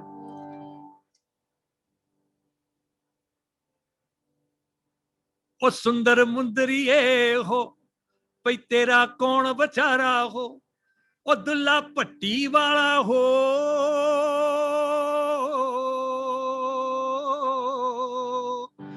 भई दुल्ला भट्टी वाला हो, भई दुल्ले धी ब्याई हो, ओ शेर चक्कर पाई हो। मतलब इदा चलता है। हुण ये सवाल है कि ये जिहड़ा फेस्टिवल है, ये जिहड़ा त्यौहार है, ये त्यौहार जिहड़ा है मतलब मनाते तो आम तौर पर इनू सिख ते हिंदू ने, लेकिन ये जिहड़ा एंथम तुसी गा रहे हो वो एंथम जिहड़ा है वो तो अब्दुल्ला भट्टी दा है। यानी वो मतलब मसला ये पैदा होता है कि अच्छा इहदा मतलब है कि कोई मोनोलिथ नहीं है। यानी तुसी ये कहो कि हुण मतलब अब्दुल्ला भट्टी जिहड़ा है ओहदा मुगल अंपायर नाल इट वट्टे दा वैर है, अखीर च वो शहीद होया उन्हां नाल लड़दियां। ਉਹਨੂੰ ਕਤਲ ਕੀਤਾ, ਉਹਦਾ ਮਤਲਬ ਸਿਰ ਵੱਢਿਆ ਗਿਆ। ਲੇਕਿਨ ਉਹ ਸਿਰ ਵੱਢਿਆ ਗਿਆ ਕਿਸ ਕਰਕੇ? ਕਿਉਂਕਿ ਉਹ ਆਮ ਜਿਹੜੀ ਖਲਕ ਹੈ ਪੰਜਾਬ ਦੀ, ਉਹਨਾਂ ਦੇ ਨਾਲ ਖੜਾ ਹੈ। ਔਰ ਉਹ ਕਹਿੰਦਾ ਕਿ ਮੈਂ ਤੁਹਾਡੀ ਚੱਲਣ ਨਹੀਂ ਦਿੰਦੀ, ਤੁਸੀਂ ਹਰ ਸਾਲ ਇੱਥੋਂ ਆਪਣਾ ਲਸ਼ਕਰ ਲੈ ਕੇ ਨਿਕਲਦੇ ਹੋ, ਕਸ਼ਮੀਰ ਜਾਂਦੇ ਹੋ। ਸਾਡੇ ਲਈ ਇਹ ਪ੍ਰੋਬਲਮ ਜਿਹੜੀਆਂ ਤੁਹਾਡੇ ਲਈ ਇਹਦੀ ਕਈ ਮਤਲਬ ਪਰੇਸ਼ਾਨੀਆਂ ਦਾ ਤੁਸੀਂ ਬਾਇਸ ਬਣਦੇ ਹੋ। ਤੇ ਇਹ ਤੇ ਗੱਲ ਜਿਹੜੀ ਸਾਨੂੰ ਗਵਾਰਾ ਨਹੀਂ ਹੈ ਨਾ। ਅਸੀਂ ਸਿੱਧੇ ਸਾਦੇ ਬੰਦੇ ਆ ਭਾਈ, ਅਸੀਂ ਐਸਾ ਕਿਸਾਨੀ ਕਰਨੇ ਆ, ਆਪਸ ਸਾਡਾ ਭਾਈਚਾਰਾ ਹੈ, ਸਾਨੂੰ ਇੰਨਾ ਪੈਸਾ ਨਾ ਦਿਖਾਓ ਭਾਈ। ਸਾਡੀ ਬੜੀ ਸਿੰਪਲ ਜ਼ਿੰਦਗੀ ਹੈ, ਸਾਨੂੰ ਇੰਨਾ ਪੈਸਾ ਨਹੀਂ ਚਾਹੀਦਾ, ਤੁਸੀਂ ਆਪਣਾ ਜੋ ਕਰਨਾ ਕਰੋ ਤੇ ਸਾਨੂੰ ਇੱਥੇ ਆਪਣੀ ਆਰਾਮ ਨਾਲ ਜ਼ਿੰਦਗੀ ਕੱਟਣ ਦਿਓ। ਤੇ ਪਰ ਜੇ ਤੁਸੀਂ ਇੰਨਾ ਪੈਸਾ ਲੈ ਕੇ ਜਾਓਗੇ ਤੇ ਅਸੀਂ ਤੁਹਾਨੂੰ ਲੁੱਟ ਲਾਂਗੇ। ਉਹ ਲੁੱਟ ਕੇ ਉਹ ਪੈਸਾ ਵੰਡ ਦਿੰਦਾ ਸੀ। ਉਹ ਸਾਡਾ ਓਰੀਜਨਲ ਜਿਹੜਾ ਰੋਬਿਨ ਹੁੱਡ ਤੇ ਉਹ ਹੈ। ਅਸੀਂ ਉਹਦਾ ਜਿਹੜਾ ਹੈ ਗਾਉਣ ਕਰਨੇ ਆ ਆਪਣੀ ਲੋਹੜੀ ਦੇ ਉੱਤੇ। ਬਾਬਾ ਬੁੱਲੇ ਸ਼ਾਹ ਹੋਰੀ ਦਾ ਤਿਉਹਾਰ ਮਨਾ ਰਿਹਾ, ਇੱਕ ਜਗ੍ਹਾ ਤੇ ਨਹੀਂ ਕਈ ਜਗ੍ਹਾ ਤੇ ਕਰ ਰਿਹਾ। ਸ਼ਾਹ ਹੁਸੈਨ ਜੇਤੀ ਜੇਤੀ ਦੁਨੀਆ ਤੇਰੀ ਰਾਮ ਜੀ, ਮੈਂ ਤਾਂ ਉਹ ਮੰਗਦੀ। ਮਤਲਬ ਔਰ ਕਿੰਨਾ ਮਤਲਬ ਬਰਤਾਂਤ ਹੈ। ਤੁਸੀਂ ਜੇ ਮਤਲਬ ਵਾਰਿਸ ਸ਼ਾਹ ਦੀ ਪੜ੍ਹ ਲਓ ਕਿ ਉਹਦੇ ਚ ਮਤਲਬ ਆਪਣਾ ਰਾਮ ਤੇ ਸ਼ਿਵ ਜੀ ਤੇ ਵਿਸ਼ਨੂੰ ਤੇ ਆਪਣਾ ਮਤਲਬ ਸੀਤਾ ਤੇ ਲక్ష్మణ ਤੇ ਇਹਨਾਂ ਸਾਰਿਆਂ ਦਾ ਜ਼ਿਕਰ ਹੈ। ਇਹ ਜਿਹੜੇ ਸਾਡੇ ਇਹ ਜਿਹੜਾ ਸਾਡਾ ਇਥੋਸ ਹੈ, ਇਹਨੂੰ ਤੁਸੀਂ ਜੇ ਮਤਲਬ ਤੋੜਨ ਦੀ ਕੋਸ਼ਿਸ਼ ਕਰੋਗੇ, ਇਹ ਜਿਹੜੀ ਹੁਣ ਜਿਹੜਾ ਮੈਂ ਇਹ ਗੱਲ ਕਹਿਣ ਡਿਆ ਕਿ ਜਿਹੜਾ ਹੁਣ ਜਿਹੜਾ ਇਹ ਸਾਡੇ ਬਾਰਡਰ ਜਿਹੜੇ ਸੀ ਆਰਾਮ ਨਾਲ ਲੰਘਦੇ ਆ, ਇਹ ਲੰਘੇ ਨੇ, ਕਈ ਵਾਰੀ ਲੰਘੇ ਨੇ। ਗੁਰੂ ਨਾਨਕ ਸਾਹਿਬ ਜਦੋਂ ਨਿਕਲੇ ਨੇ, ਤੁਹਾਨੂੰ ਕੀ ਲੱਗਦਾ ਕਿ ਉਹ ਸੇਫ ਜਰਨੀਆਂ ਸੀਗੀਆਂ? ਉਹ ਜਰਨੀ ਕੋਈ ਵੀ ਸੇਫ ਜਰਨੀ ਨਹੀਂ ਸੀ। ਉਹਨਾਂ ਨੇ ਆਪਣਾ ਜਿਹੜੀ ਹੋਂਦ ਹੈ ਉਹਨਾਂ ਨੇ ਜਿਹੜਾ ਐਕਚੁਅਲੀ ਜਿਹਨੂੰ ਕਹਿੰਦੇ ਸਿਰ ਧਰ ਤਲੀ ਗਲੀ ਮੇਰੀ ਆਓ, ਇਹ ਜਰਨੀ ਉਹੀ ਹੈ ਕਿ ਜੇ ਦੁਨੀਆ ਨਾਲ ਡਾਇਲੌਗ ਕਰਨਾ ਹੈ, ਜੇ ਦੁਨੀਆ ਨਾਲ ਤੁਸੀਂ ਇਸ਼ਕ ਦਾ ਰਿਸ਼ਤਾ ਕਾਇਮ ਕਰਨਾ ਹੈ, ਉਸ ਰਿਸ਼ਤੇ ਨੂੰ ਕਾਇਮ ਕਰਨ ਲਈ ਤੁਹਾਨੂੰ ਇਹ ਕਰਨਾ ਹੀ ਪੈਣਾ ਹੈ। ਇਹ ਕਦਮ ਤੁਹਾਨੂੰ ਪੁੱਟਣਾ ਪੈਣਾ ਹੈ। ਇਸ ਕਦਮ ਪੁੱਟੇ ਬਗੈਰ ਤੁਹਾਡੀ ਜਿਹੜੀ ਹੈ ਨਾ ਮਤਲਬ ਉਹ ਨਹੀਂ ਹੈਗਾ, ਤੁਹਾਡਾ ਕੋਈ ਨਿਰਵਾਣ ਨਹੀਂ ਹੈਗਾ। ਇਹ ਤੁਹਾਨੂੰ ਕਰਨਾ ਪੈਣਾ ਹੈ। ਤੇ ਉਹ ਗੁਰੂ ਨਾਨਕ ਸਾਹਿਬ ਨੇ ਕੀਤਾ, ਨੇ 25 ਸਾਲ ਕੀਤਾ। ਔਰ ਉਹ ਆਪਣੀ ਇੱਕ ਮੁਸਲਮਾਨ ਦੋਸਤ ਦੇ ਨਾਲ ਕੀਤਾ, ਉਹਨੂੰ ਨਾਲ ਲੈ ਕੇ ਤੁਰੇ ਨੇ ਹਮੇਸ਼ਾ। ਉਹ ਵੀ ਕਮਾਲ ਆਦਮੀ, ਤੁਰਿਆ ਫਿਰਿਆ ਹਮੇਸ਼ਾ ਗੁਰੂ ਨਾਨਕ ਸਾਹਿਬ ਦੇ ਨਾਲ ਹੀ। ਉਹਨੇ ਕਿਹਾ ਤੁਸੀਂ ਚੱਲੋਗੇ ਤਾਂ ਮੈਂ ਵੀ ਹਾਂ। ਉਹਨਾਂ ਨੇ ਇਸ ਗੱਲ ਦੀ ਪਰਵਾਹ ਨਹੀਂ ਕੀਤੀ ਕਿ ਸਾਡਾ ਕੈਰੀਅਰ ਕੀ ਹੈ। ਹੁਣ ਉਹ ਕੈਰੀਅਰ ਬਾਰੇ ਸੋਚਦੇ ਤੇ ਜਰਨੀਜ਼ ਹੁੰਦੀਆਂ ਕਦੀ ਵੀ ਨਹੀਂ ਹੁੰਦੀਆਂ। ਔਰ ਉਸ ਜ਼ਮਾਨੇ 'ਚ ਤੇ ਮਤਲਬ ਰਸਤੇ ਵੀ ਨਹੀਂ ਸੀਗੇ, ਪਹਾੜ ਦੇ ਉੱਤੇ ਚੜ੍ਹ ਕੇ ਦੇਖ ਰਹੇ ਹੋ ਕਿ ਹੈ ਕੀ ਹੈ। ਹੁਣ ਜੋ ਕਹਿੰਦਾ ਗगन में थाल रवि चंद दीपक बने, तारे का मंडल जनक मोती, धूप मलयान लो पवन चवरों करे, छगल बन राय फुलंत ज्योति, कैसी आरती होवे पव खंडना तेरी आरती, अनहता शब्द वाजंत भेरी। ਇਹ ਵੰਡਰਮੈਂਟ ਦੀ ਪੋਇਮ ਹੈ। ਇਹ ਜਿਹੜਾ ਸ਼ਬਦ ਹੈ, ਇਹ ਪੂਰਾ ਜਿਹਨੂੰ ਕਹਿੰਦੇ ਵਿਸਮਾਦ ਨਾਦ ਦਾ ਜਿਹੜਾ ਹੈ ਨਾ ਇਹ ਸ਼ਬਦ ਹੈ। ਔਰ ਇਹ ਇੰਨੀ ਵਸੀ ਔਰ ਇੰਨੀ ਫੈਲੀ ਹੋਈ ਜਰਨੀ, ਔਰ ਉਸ ਤਜਰਬੇ ਦੇ ਬਗੈਰ ਇੰਨਾ ਕੁਝ ਬੰਦੇ ਨੇ ਆਪਣੇ ਸੀਨੇ 'ਚ ਸਮੋਇਆ, ਉਹਦੇ ਬਗੈਰ ਪੋਸੀਬਲ ਨਹੀਂ ਹੈ। ਇਸੇ ਕਰਕੇ ਜਦੋਂ ਟੈਗੋਰ ਆਉਂਦੇ ਨੇ ਇੱਥੇ ਆਪਣੇ ਬਚਪਨ 'ਚ ਪੰਜਾਬ 'ਚ ਆਉਂਦੇ ਨੇ, ਦਰਬਾਰ ਸਾਹਿਬ ਆ ਕੇ ਬਹਿ ਜਾਂਦੇ ਨੇ। ਉਹ 12 ਸਾਲ ਦਾ 11 ਸਾਲ ਦਾ ਬੱਚਾ ਹੈ, 6 ਮਹੀਨੇ ਉਹ ਅੰਮ੍ਰਿਤਸਰ ਰਹਿੰਦਾ। ਉਹਦੇ ਤੇ ਬਾਬੇ ਦੀ ਆਰਤੀ ਦਾ ਜੋ ਅਸਰ ਹੋਇਆ ਹੈ, ਉਹ ਅਸਰ ਤੇ ਬਿਆਨ ਤੋਂ ਬਾਹਰ ਹੈ, ਉਹਦੀ ਸ਼ਾਇਰੀ 'ਚ ਨਜ਼ਰ ਆਉਂਦਾ ਹੈ। ਉਹਦੀ ਮੈਂ ਤੁਹਾਨੂੰ ਦੱਸਣਾ, ਇਹ ਆਕਾਸ਼ ਭੋਰਾ সূর্য তারা বিশ্ব ভরা প্রাণ তাহারে মাঝখানে আমি পেয়েছি মোর স্থান বিষ্ণুয়ে তাই জাগে আমার গান আকাশ ভরা। টেগোর गगन में थाल रव चंद्र दीपक बने।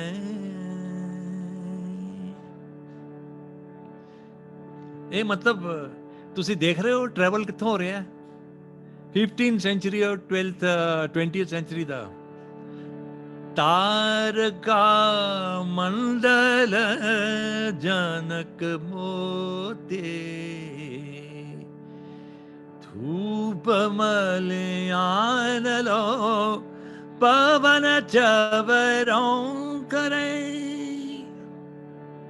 सगल बन राय फुलंत ज्योति, गगन में थाल रवि चंद दीपक बने। आकाश भरा सूरज तारा रविंद्रनाथ टैगोर दी लासानी जो संवाद है गुरु नानक साहब नाल। ਅਸੀਂ ਇਸ ਈਥੋਸ ਦੀ ਜਿਹੜੀ ਹੈ, ਇਸ ਜ਼ਮੀਨ ਦੀ, ਇਸ ਸੱਭਿਆਚਾਰਕ ਯਾਦ ਦੀ ਅਸੀਂ ਇੱਕ ਛੋਟੀ ਜਿਹੀ ਇੱਕ ਤਿਣਕਾਂ ਹੈ। ਇਹਦੇ ਵਿੱਚ ਸਾਡੀ ਹੋਂਦ ਜਿਹੜੀ ਹੈ ਉਹ ਮਤਲਬ ਸੋਚ ਕੇ ਕਈ ਵਾਰੀ ਲੱਗਦਾ ਹੈ ਯਾਰ, ਮਤਲਬ ਅਸੀਂ ਆਈ ਮੀਨ ਵੀ ਆਰ ਰੀਅਲੀ ਲੱਕੀ। ਇਹ ਜਿਹੜਾ ਬਾਰਡਰ ਉੱਤੇ ਹੋ ਰਿਹਾ ਹੈ, ਇਹ ਜਿੱਥੇ ਆ ਕੇ ਕਿਸਾਨੀ ਸਾਡੀ ਜੁੜੀ ਹੈ, ਇਹ ਕੋਈ ਛੋਟੀ ਮੋਟੀ ਚੀਜ਼ ਥੋੜੀ ਹੈ।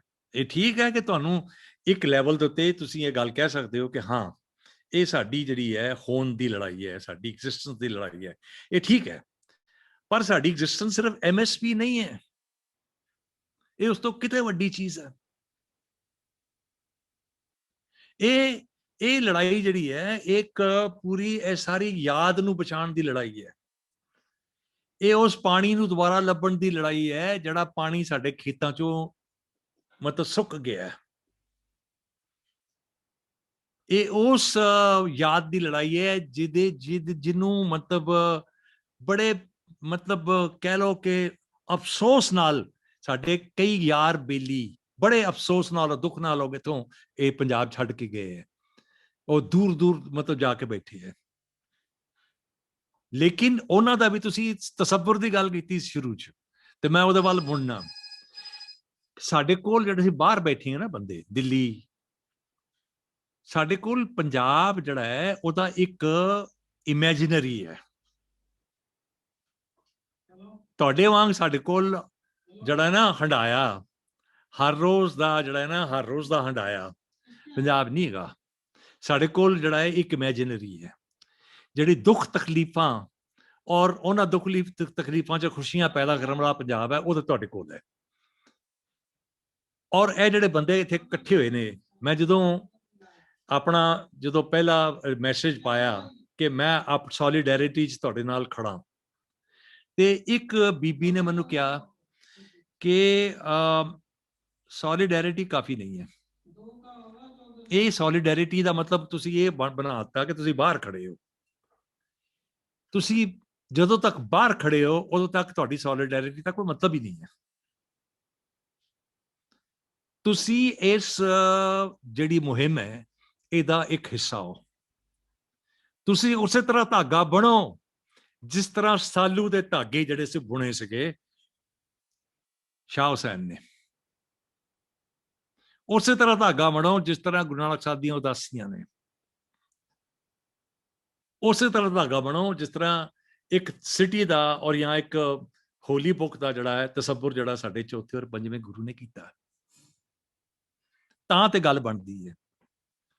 ਦੂਜੀ ਜਿਹੜੀ ਮੈਂ ਅਖੀਰਲੀ ਗੱਲ ਹੁਣ ਕਰਾਂਗਾ, ਕਾਫੀ ਟਾਈਮ ਹੋ ਗਿਆ ਹੈ, ਉਹ ਇਹ ਹੈ ਕਿ ਓਵਰ ਏ ਪੀਰੀਅਡ ਮੈਂ ਗੱਲ ਦੇਖੀ ਹੈ ਔਰ ਇਹ ਗੱਲ ਅਹਿਮ ਹੈ। ਇਹ ਜਿਹੜਾ ਅੱਜ ਦੇ ਪੰਜਾਬ ਦੇ ਵਿੱਚ ਮੈਨੂੰ ਜਿਹੜੀ ਸਭ ਤੋਂ ਜ਼ਿਆਦਾ ਹੋਪ ਦੀਆਂ ਜਿਹੜੀਆਂ ਮਤਲਬ ਸਪੇਸਿਸ ਜਿਹੜੀਆਂ ਨਜ਼ਰ ਆਉਂਦੀਆਂ, ਜਿਹੜੇ ਦੋ ਖਿੱਤੇ ਨਜ਼ਰ ਆਉਂਦੇ ਨੇ, ਇੱਕ ਤੇ ਹੈ ਕਿ ਜਿਸ ਤਰ੍ਹਾਂ ਇੱਥੋਂ ਦੀਆਂ ਜਿਹੜੀਆਂ ਕੁੜੀਆਂ ਉਹ ਇਸ ਕ੍ਰੀਏਟਿਵ ਸੈਲਫ ਰਿਕਵਰੀ ਜਿਹਨੂੰ ਅਸੀਂ ਕਹਿੰਦੇ ਹਾਂ, ਆਪਣੇ ਸਵੈ ਨੂੰ ਜਿਹਨੂੰ ਪੁਨः ਸਥਾਪਿਤ ਕਰਨਾ, ਉਹਨੂੰ ਦੁਬਾਰਾ ਜਿਹੜਾ ਹੈ ਆਪਣਾ ਜਿਹੜਾ ਹੈ ਨਾ ਇੱਕ ਖਿੱਤੇ 'ਚ ਆਪਣਾ ਇੱਕ ਖਾਸ ਸਪੇਸ ਦੇ ਵਿੱਚ ਆਪਣੇ ਆਪ ਨੂੰ ਲੋਕੇਟ ਕਰਨਾ। ਮੈਂ ਉਹਨਾਂ ਦੀ ਜਿਹੜੀ ਆਰਟੀਕੂਲੇਸ਼ਨ ਹੈ, ਉਹਨਾਂ ਦਾ ਐਕਸਪ੍ਰੈਸ਼ਨ ਹੈ, ਉਹਨਾਂ ਦਾ ਜਿਹੜਾ ਸੰਵਾਦ ਹੈ, ਉਹਨੂੰ ਸੁਣ ਕੇ ਮੈਂ ਤੁਹਾਨੂੰ ਕਹਿਣਾ ਕਿ ਮੈਂ ਬਲਹਾਰੀ ਹਾਂ ਜੀ। ਕਮਾਲ ਨੇ ਕੁੜੀਆਂ ਨੇ ਕੰਮ ਕੀਤਾ। ਉਹ ਜਦੋਂ ਗੱਲ ਕਰਦੀਆਂ, ਉਹਨਾਂ ਭਾਵੇਂ ਅਰਥ ਵਿਵਸਥਾ ਤੇ ਜਿਹੜੀ ਇਕਨੋਮਿਕ ਜਿਹੜੀ ਆਰਡਰ ਉੱਤੇ ਗੱਲ ਕਰਦੀਆਂ ਹੋਣ, ਭਾਵੇਂ ਉਹ ਗੱਲ ਕਰਦੀਆਂ ਹੋਣ ਸੱਭਿਆਚਾਰਕ ਜਿਹੜੇ ਮਸਲੇ ਇਹਨਾਂ ਤੇ ਗੱਲ ਕਰਦੀਆਂ, ਭਾਵੇਂ ਖੇਤੀ ਨਾਲ ਜੁੜੇ ਜਿਹੜੇ ਡਾਇਰੈਕਟ ਮਸਲੇ ਉਹਨਾਂ ਦੀਆਂ ਗੱਲ ਕਰਦੀਆਂ ਹੋਣ, ਉਹਨਾਂ ਦੀ ਕੰਟਰੀਬਿਊਸ਼ਨ ਲਾਸਾਨੀ ਹੈ। ਉਹਨਾਂ ਨੇ ਇਹਨਾਂ ਕੈਂਪਾਂ ਦੇ ਵਿੱਚ ਆ ਕੇ ਛੋਟੇ ਛੋਟੇ ਜਿਹੜੇ ਨੇ ਗਰੁੱਪਸ ਦੇ ਵਿੱਚ ਜਿਸ ਤਰ੍ਹਾਂ ਤੇ ਜਿਹਨੂੰ ਕਹਿ ਲਓ ਵਰਕਸ਼ਾਪਸ ਲਾਈਆਂ, ਉਹ ਗਜ਼ਬ ਨੇ। ਉਹਨਾਂ ਦਾ ਕੋਈ ਤੋੜ ਨਹੀਂ ਹੈ।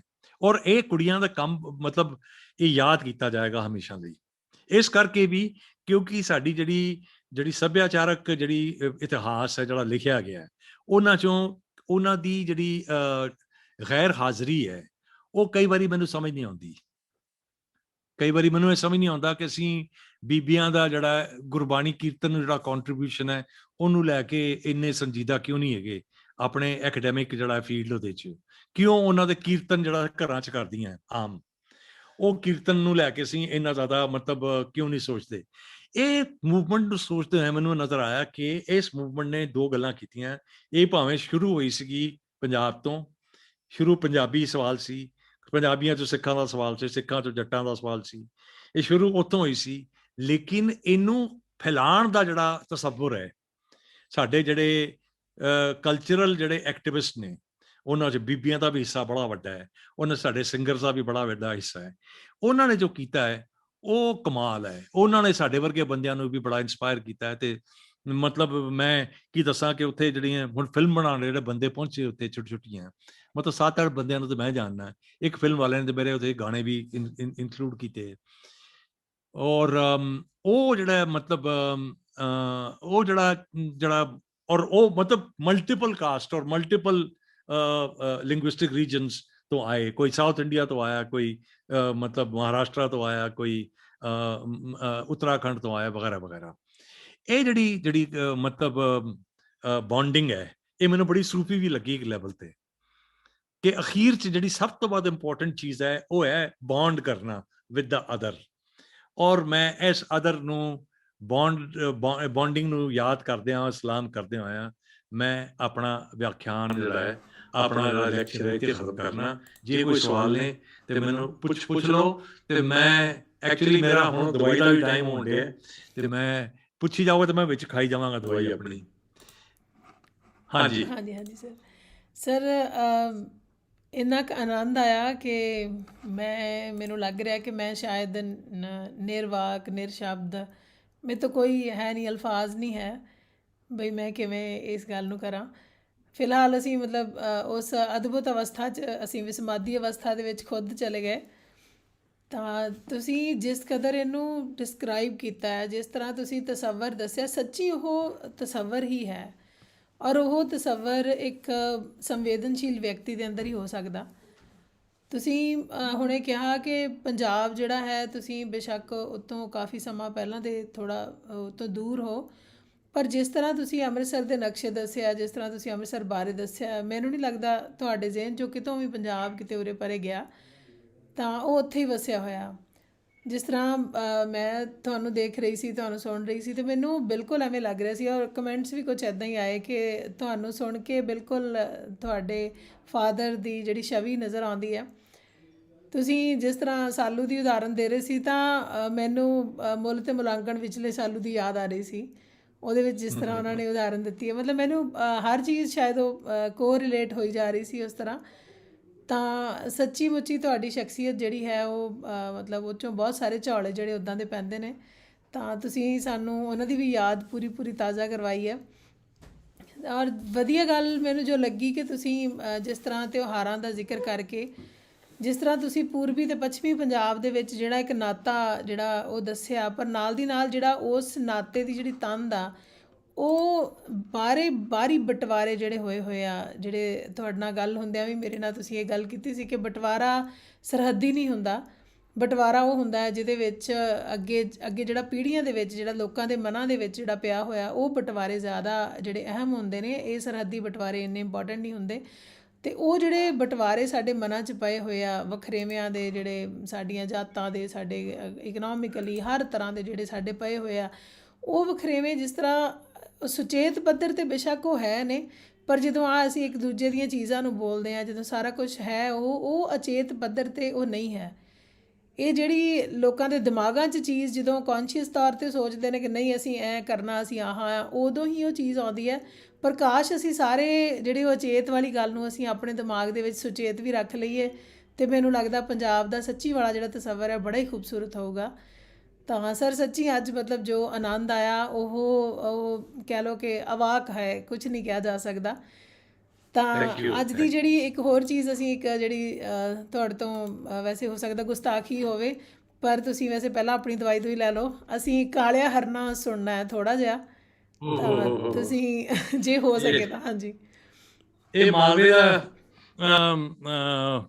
ਉਹ ਸੀਗਾ ਜਿਹੜਾ ਮੈਂ ਉਹਨੂੰ ਕੰਪੋਜ਼ ਕੀਤਾ ਸੀ।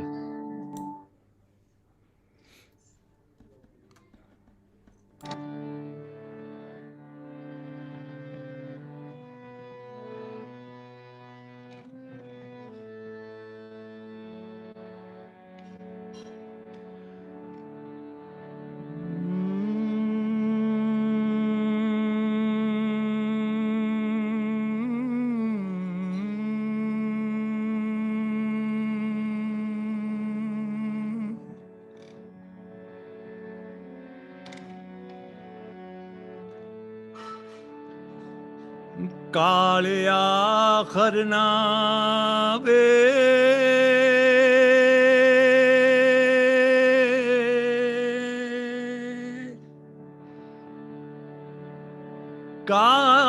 ਕਾਲਿਆ ਹਰਨਾ ਹੋ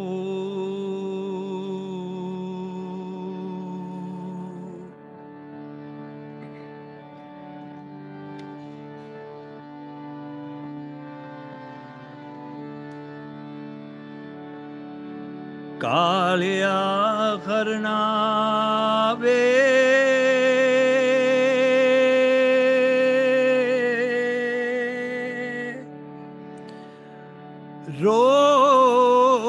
ਰੋਹੀਏ ਫਿਰਨਾ ਹੋ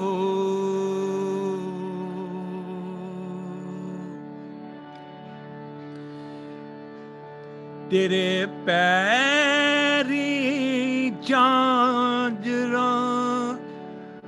ਪਾਈਆਂ ਵੇ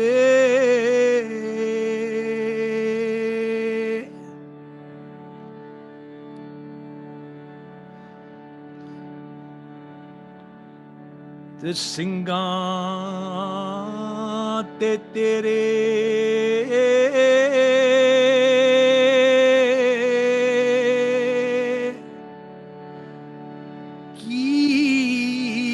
ਕੁਝ ਲਿਖਿਆ ਹੋ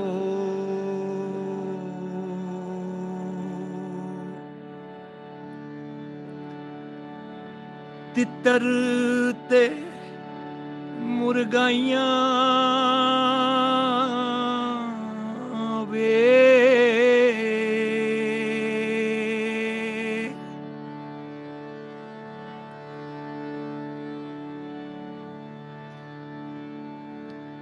ਚੱਬਣ ਨੂੰ ਤੇਰੇ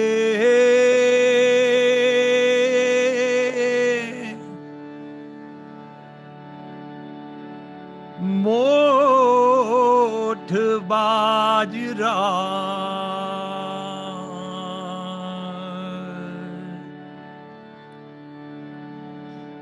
ਪਹਿਨਣ ਨੂੰ ਮੁਗਲਾਈਆਂ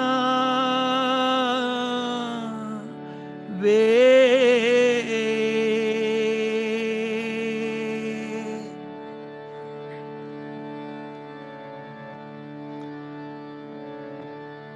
ਪਹਿਲੋਂ ਤਾਂ ਟੱਪਦਾ ਸੈਂ ਨੌ ਨੌ ਕੋਠੇ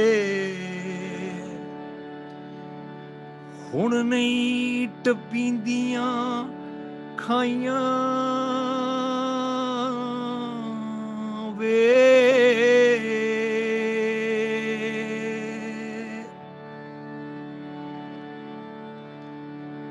ਇਹ ਖਾਈ ਟਪੀਂਦੇ ਦੇ ਉਹ ਕੰਡਾ ਚੁਬਿਆ ਹੋ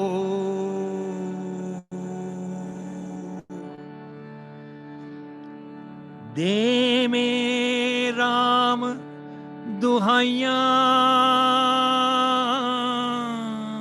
ਵੇ ਕਾਲਿਆ ਹੋ ਕਾਲਿਆ ਹਰਨਾ ਵੇ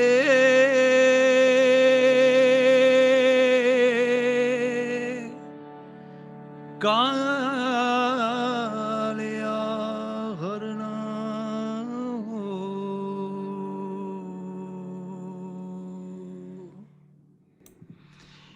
ਇਹ ਫੋਕ ਸੌਂਗ ਮੈਂ ਇਹ ਗੱਲ ਇਨਕੰਪਲੀਟ ਰਹੇਗੀ, ਪੂਰੀ ਨਹੀਂ ਹੋਏਗੀ ਜੇ ਮੈਂ ਡਾਕਟਰ ਨਾਹਰ ਸਿੰਘ ਦਾ ਨਾਮ ਨਾ ਲਵਾਂ ਇਹਦੇ 'ਚ।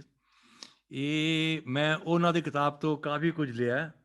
ਇਹ ਕਈ ਚੀਜ਼ਾਂ ਮਤਲਬ ਘਰ 'ਚ ਲਾਇਬ੍ਰੇਰੀ ਵੀ ਸੀਗੀ ਅਤੇ ਕਈ ਚੀਜ਼ਾਂ ਪੜ੍ਹ ਕੇ ਬੜਾ ਸਵਾਦ ਆਉਂਦਾ ਸੀ ਅਤੇ ਮੈਂ ਮਤਲਬ ਤਾ ਜ਼ਿੰਦਗੀ ਮਸ਼ਕੂਰ ਉਹਨਾਂ ਦਾ।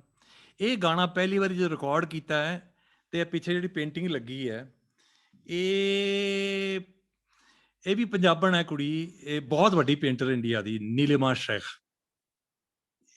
ਨੀਲਿਮਾ ਸ਼ੇਖ ਦੀ ਜਿਹੜੀ ਦਿੱਲੀ ਰਹਿੰਦੀ, ਇਹ ਵੀ ਦਿੱਲੀ ਰਹਿੰਦੀ ਰਹੀ ਹੈ, ਇਹ ਟਾਂਡੇ ਨੇ ਪੰਜਾਬ ਦੇ, ਅਤੇ ਇਹਦੀ ਪਰਵਰਿਸ਼ ਜਿਹੜੀ ਹੈ ਦਿੱਲੀ ਹੋਈ ਹੈ ਔਰ ਇਹਦੀ ਤਾਲੀਮ ਜਿਹੜੀ ਹੈ ਉਹ ਗੁਜਰਾਤ ਔਰ ਉਹਦੇ ਬਾਅਦ ਮੇਰੇ ਖਿਆਲ ਲੰਡਨ ਕਿਤੇ ਹੋਈ।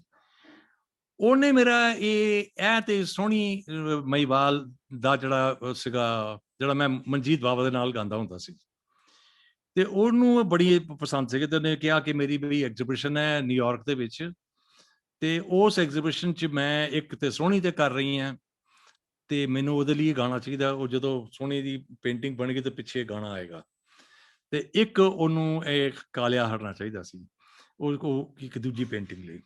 ਇਹ ਉਸ ਮੇਰੇ ਖਿਆਲ ਉਸ ਐਗਜ਼ੀਬਿਸ਼ਨ ਦੀ ਹੀ ਇੱਕ ਜਿਹੜੀ ਹੈ ਇਹ ਇੱਕ ਕੀ ਕਹਿੰਦੇ ਨੇ ਪ੍ਰਿੰਟ ਹੈ, ਅਤੇ ਸੋਹਣੀ ਵੀ ਉਹਦੇ ਲਈ ਮੈਂ ਗਾਈ ਸੀਗੀ। ਉਹ ਵੀ ਮਤਲਬ ਉਹ ਉਸ ਵੇਲੇ ਉਹਦਾ ਵੀ ਤੁਹਾਨੂੰ ਦੋ ਲਾਈਨਾਂ ਸੁਣਾ ਦਿੰਦਾ ਫਿਰ ਮੈਂ।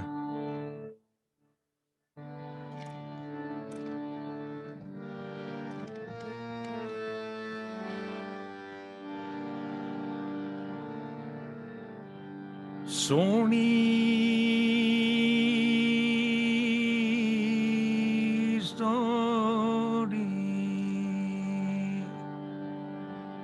ਸ਼ਾਇਦ ਮੈਂ ਬੜਾ ਨੀਵੇਂ ਗਾਣ ਡਿਆ।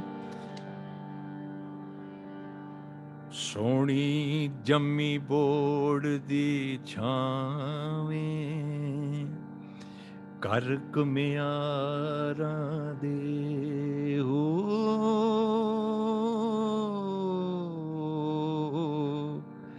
ਤੇ ਕਰ ਘੁਮਿਆਰਾਂ ਦੇ।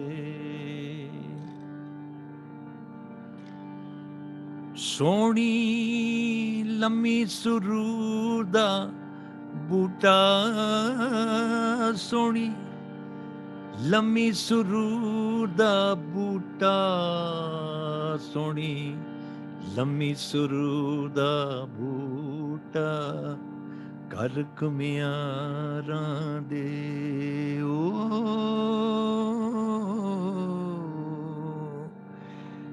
ਸੋਹਣੀ ਮਿੱਟੀ ਨੂੰ ਗੁੰਨਦੀ ਥੱਪਦੀ, ਸੋਹਣੀ ਮਿੱਟੀ ਨੂੰ ਗੁੰਨਦੀ ਥੱਪਦੀ, ਸੋਹਣੀ ਮਹੀਵਾਲ ਮਹੀਵਾਲ ਕਰਦੀ, ਸੋਹਣੀ ਮਹੀਵਾਲ ਮਹੀਵਾਲ ਕਰਦੀ, ਸੋਹਣੀ ਮਹੀਵਾਲ ਮਹੀਵਾਲ ਕਰਦੀ। ਵਿੱਚ ਦਰਿਆਵਾਂ ਦੇ ਹੋ, ਵਿੱਚ ਦਰਿਆਵਾਂ ਦੇ। ਮੈਂ ਇਸ ਕਰਕੇ ਗਾਇਆ, ਮੈਂ ਬੜੇ ਚਿਰ ਤੋਂ ਬਾਅਦ ਮਤਲਬ ਇਹਨੂੰ ਗਾਇਆ ਮੈਨੂੰ ਤਾਂ ਹੋ ਗਏ ਹੋਣੇ 30 ਸਾਲ। ਇਸ ਕਰਕੇ ਗਾਇਆ ਕਿ ਦੋਵੇਂ ਇਕੱਠੇ ਮੈਂ ਰਿਕਾਰਡ ਕੀਤੇ ਸੀ ਨੀਲਮ ਹੋਰਾਂ ਲਈ। ਤੇ ਕਦੀ ਸਬਬ ਬਣਿਆ ਤੇ ਮੈਂ ਆਪਣੀ ਕਿਸੇ ਹੋਰ ਜਿਹੜਾ ਸੈਸ਼ਨ 'ਚ ਮੈਂ ਆਪਣੀ ਸਿਨੇਮੇ ਦੇ ਨਾਲ ਔਰ ਆਪਣੀ ਪੂਰੇ ਜਿਹੜੇ ਟਰੈਵਲਸ ਦੇ ਨਾਲ ਜਿਹੜੀ ਵਾਬਸਤਾ ਔਰ ਉਹਦੇ ਪੰਜਾਬ ਦਾ ਕੀ ਰੋਲ ਹੈ, ਔਰ ਮੈਂ ਆਰਟਿਸਟਾਂ ਦੇ ਨਾਲ ਜਿਹੜੇ ਖਾਸ ਤੌਰ 'ਤੇ ਪੰਜਾਬ ਦੇ ਨੇ ਜਿਨ੍ਹਾਂ ਨਾਲ ਬੜਾ ਹੀ ਗਹਿਰਾ ਡੂੰਘਾ ਸੰਬੰਧ ਰਿਹਾ ਹੈ ਪੇਂਟ। ਮੈਂ ਅੱਜ ਕਿਤੇ ਸ਼ਿਵ ਕੁਮਾਰ ਬਟਾਲਵੀ, ਬਲਵੰਤ ਗਾਰਗੀ, ਆਪਣੇ ਪ੍ਰੋਫੈਸਰ ਮੋਹਨ ਸਿੰਘ, ਆਪਣੇ ਪ੍ਰਿੰਸੀਪਲ ਸੰਤ ਸਿੰਘ ਚੱਕੋਰੀ, ਆਪਣੇ ਚਾਚਾ ਗੁਲਜ਼ਾਰ ਸਿੰਘ ਸੰਧੂ ਹੋਰਾਂ ਦਾ ਮੈਂ ਜ਼ਿਕਰ ਹੀ ਨਹੀਂ ਕੀਤਾ। ਇਹ ਮੈਨੂੰ ਬੜਾ ਅਫਸੋਸ ਹੈ ਕਿ ਇਹ ਇੱਕ ਬੜੀ ਵੱਡੀ ਲੰਮੀ ਇੱਕ ਲਿਸਟ ਹੈ। ਨਵਤੇਜ ਭਾਰਤੀ ਹੋਰੀ, ਆਪਣੇ ਅਜਮੇਰ ਰੋਡੇ, ਅਮਰਜੀਤ ਚੰਦਨ, ਇਹਨਾਂ ਦੇ ਨਾਲ ਮਿਲ ਕੇ ਫਿਰ MK ਰਾਇਨਾ ਨਾਲ ਅਸੀਂ ਜਿਹੜਾ ਬੈਟਲਸ ਬ੍ਰੈਖਟ ਦਾ ਜਿਹੜਾ ਪੰਜਾਬੀ ਦਾ ਉਹ ਡਰਾਮਾ ਜਿਹੜਾ ਅਸੀਂ ਕੀਤਾ ਸੀਗਾ ਪਰਾਈ ਕੁੱਖ, ਉਹਦੇ 'ਚ ਅਸੀਂ ਕਿਵੇਂ ਅਸੀਂ 36 ਗਾਣੇ ਜਿਹੜੇ ਕਮਲ ਤਿਵਾਰੀ ਦੇ ਨਾਲ ਜਿਹੜਾ ਉਹਦੇ ਡਾਇਰੈਕਸ਼ਨ ਦੇ ਜਿਹੜੇ ਗਾਣੇ ਬਣੇ ਸੀ ਉਹਨਾਂ ਨੂੰ ਕਿਵੇਂ ਅਸੀਂ ਦੁਬਾਰਾ ਸੰਨ 1985 'ਚ ਕੀਤਾ। ਇਹ ਸਭ ਚੀਜ਼ਾਂ ਜਿਹੜੀਆਂ ਰਹਿ ਗਈਆਂ, ਇਹ ਟਾਈਮ ਆਏਗਾ ਤੇ ਫਿਰ ਦੁਬਾਰਾ ਅਸੀਂ ਇਹਨੂੰ ਪਿਕਅਪ ਕਰਾਂਗੇ। ਹੁਣ ਤੇ ਮੈਂ ਸਮਝਣਾ ਕਿ ਮੇਰਾ ਹੋਰ 4 ਮਿੰਟ ਰਹਿ ਗਏ ਮੇਰੀ ਦਵਾਈ ਤੇ ਮੈਂ ਮਤਲਬ ਖਿਮਾ ਜਾ ਚੁੱਕਾ, ਗਲਤੀ ਕੋਈ ਹੋ ਗਈ ਹੋਵੇ ਤੇ ਭੁੱਲ ਚੁੱਕ ਮਾਫ। ਤੇ ਮੈਨੂੰ ਬੜਾ ਸਵਾਦ ਆਇਆ। ਪਹਿਲਾਂ ਬੜਾ ਨਰਵਸ ਸੀ, ਫਿਰ ਮੈਨੂੰ ਲੱਗਾ ਕਿ ਨਹੀਂ ਇਹ ਤੇ ਆਪਣੇ ਹੀ ਬੰਦੇ ਹੈ। ਹਾਂਜੀ, ਤੁਸੀਂ ਜਿਵੇਂ ਮੈਨੂੰ ਇੰਟਰੋਡਿਊਸ ਕੀਤਾ ਤੇ ਫਿਰ ਮੈਨੂੰ ਲੱਗਾ ਕਿ ਇਹ ਬੀਬੀ ਤੇ ਬਿਲਕੁਲ ਆਪਣੇ ਵਰਗੀ ਪੰਜਾਬੀ ਬੋਲਦੀ ਹੈ। ਤੇ ਭਾਪੇ ਮੇਰੇ ਦੀ ਜਿਹੜੀ ਮੁੱਲ ਤੇ ਮੁਲੰਕਣ ਦੀ ਖਾਸ ਉਪਾਸ਼ਕ ਹੈ। ਤੇ ਫਿਰ ਮੈਂ ਕਿਹਾ ਕਿ ਕਮਾਲ ਹੈ। ਤੇ ਮੈਂ ਅੱਧਾ ਤੇ ਮੇਰਾ ਡਰ ਉੱਥੇ ਖਤਮ ਹੋ ਗਿਆ। ਤੇ ਸ਼ੁਕਰੀਆ, ਤੁਸੀਂ ਬਹੁਤ ਅੱਛਾ ਮੈਨੂੰ ਜਿਹੜਾ ਇੱਥੇ ਹੋਸਟ ਕੀਤਾ, ਉਸ ਲਈ ਮਿਹਰਬਾਨੀ। ਤੇ ਤਮਾਮ ਜਿਹੜੇ ਮਤਲਬ ਸਾਮਾਈਨ ਨੇ ਉਹਨਾਂ ਤੋਂ ਮੈਂ ਹੁਣ ਜਿਹੜਾ ਰੁਖਸਤ ਹੋਣਾ। ਤੇ ਮੇਰੀ ਸਤਿ ਸ੍ਰੀ ਅਕਾਲ, ਸਲਾਮ, ਨਮਸਤੇ, ਤੇ ਕੀ ਕਹਿੰਦੇ ਇਨਕਲਾਬ ਜ਼ਿੰਦਾਬਾਦ। ਸਰ ਸੱਚਮੁੱਚ ਮਤਲਬ ਇੰਨਾ ਕੁ ਆਨੰਦ ਆਇਆ ਨਾ ਵੀ ਬਿਆਨ ਤੋਂ ਬਾਹਰ ਹੈ। ਤੁਹਾਨੂੰ ਨਾ ਨਤਮਸਤਕ ਹੋਣ ਨੂੰ ਮਨ ਕਰਦਾ, ਸੱਚੀ ਮਤਲਬ ਕਮਾਲ।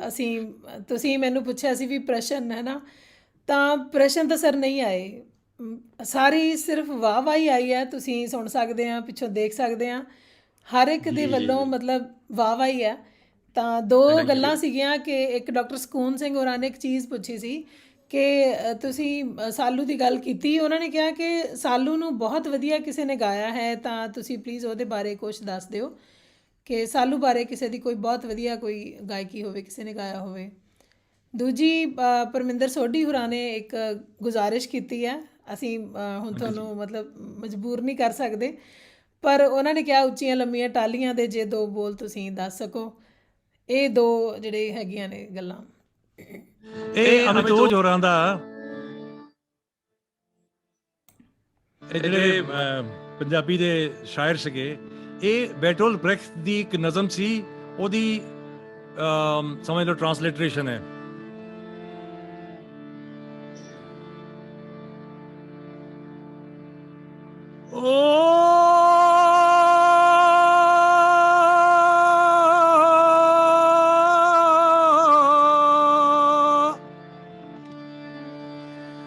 ਉੱਚੀਆਂ ਲੰਮੀਆਂ ਟਾਹਲੀਆਂ ਵੇ ਬੇਲੀਆ, ਵਿੱਚ ਵੇ ਵਗੇ ਦਰਿਆ, ਮੈਂ ਦਰਿਆ ਤੇ ਕੱਪੜੇ ਪਈ ਧੋਵਾਂ, ਕਿਸੇ ਬਹਾਨੇ ਮਿਲ ਜਾ ਤੂੰ ਮੈਨੂੰ, ਕਿਸੇ ਬਹਾਨੇ ਮਿਲ ਜਾ।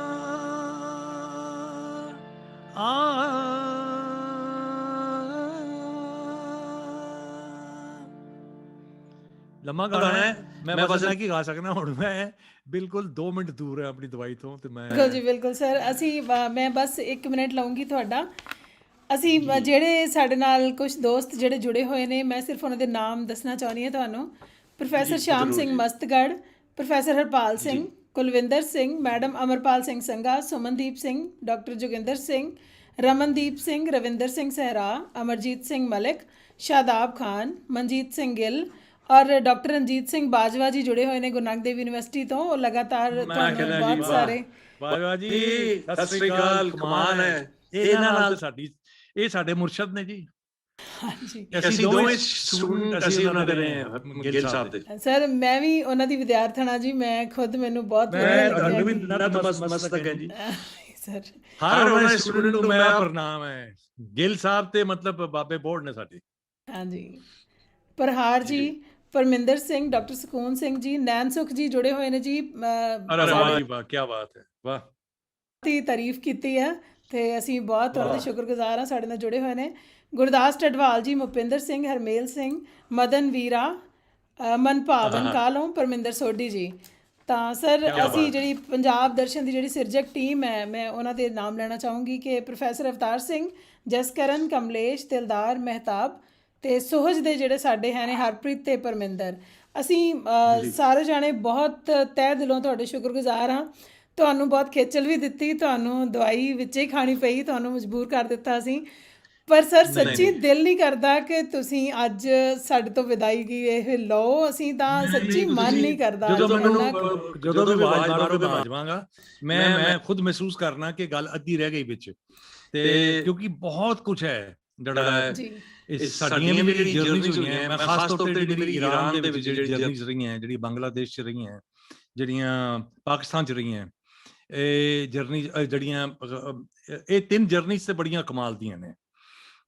ਬ੍ਰਾਜ਼ੀਲ ਦੀ ਵੀ ਇਹ ਜਿਹੜੀਆਂ ਜਰਨੀਜ਼ ਨੇ ਇਹਨਾਂ, ਔਰ ਉਹਦੇ 'ਚ ਪੰਜਾਬ ਦਾ ਕੀ ਰੋਲ ਹੈ, ਉਹ ਕਮਾਲ ਦਾ ਇੱਕ ਅਲੱਗ ਹੀ ਚੈਪਟਰ ਹੈ। ਉਹ ਕਦੇ ਲਈ ਮੌਕਾ ਮਿਲਿਆ ਤੇ ਬਿਲਕੁਲ ਮੈਂ ਹਾਜ਼ਰ ਹੋਵਾਂਗਾ। ਜ਼ਰੂਰ ਜੀ, ਦੁਬਾਰਾ ਆਪਾਂ ਜੁੜਾਂਗੇ ਤੇ ਮੈਨੂੰ ਲੱਗਦਾ ਦਰਸ਼ਕਾਂ ਨੂੰ ਵੀ ਜਿੰਨਾ ਜ਼ਿਆਦਾ ਆਨੰਦਿਤ ਰਹੇ ਨੇ, ਇਹ ਦੁਬਾਰਾ ਸਾਰੇ ਜਾਣੇ ਸਾਡੇ ਨਾਲ ਜ਼ਰੂਰ ਜੁੜਨਾ ਚਾਹੁੰਦੇ ਨੇ। ਤਾਂ ਸਰ ਤੁਹਾਡਾ ਬਹੁਤ ਬਹੁਤ ਸ਼ੁਕਰੀਆ ਜੀ, ਬਹੁਤ ਮਿਹਰਬਾਨੀ। ਸ਼ੁਕਰੀਆ ਜੀ, thank you thank you thank you. ਐ ਪੰਜਾਬ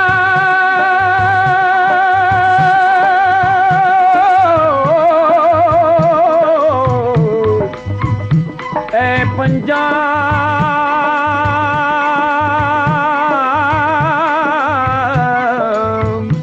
ਹੈ ਪੰਜਾਬ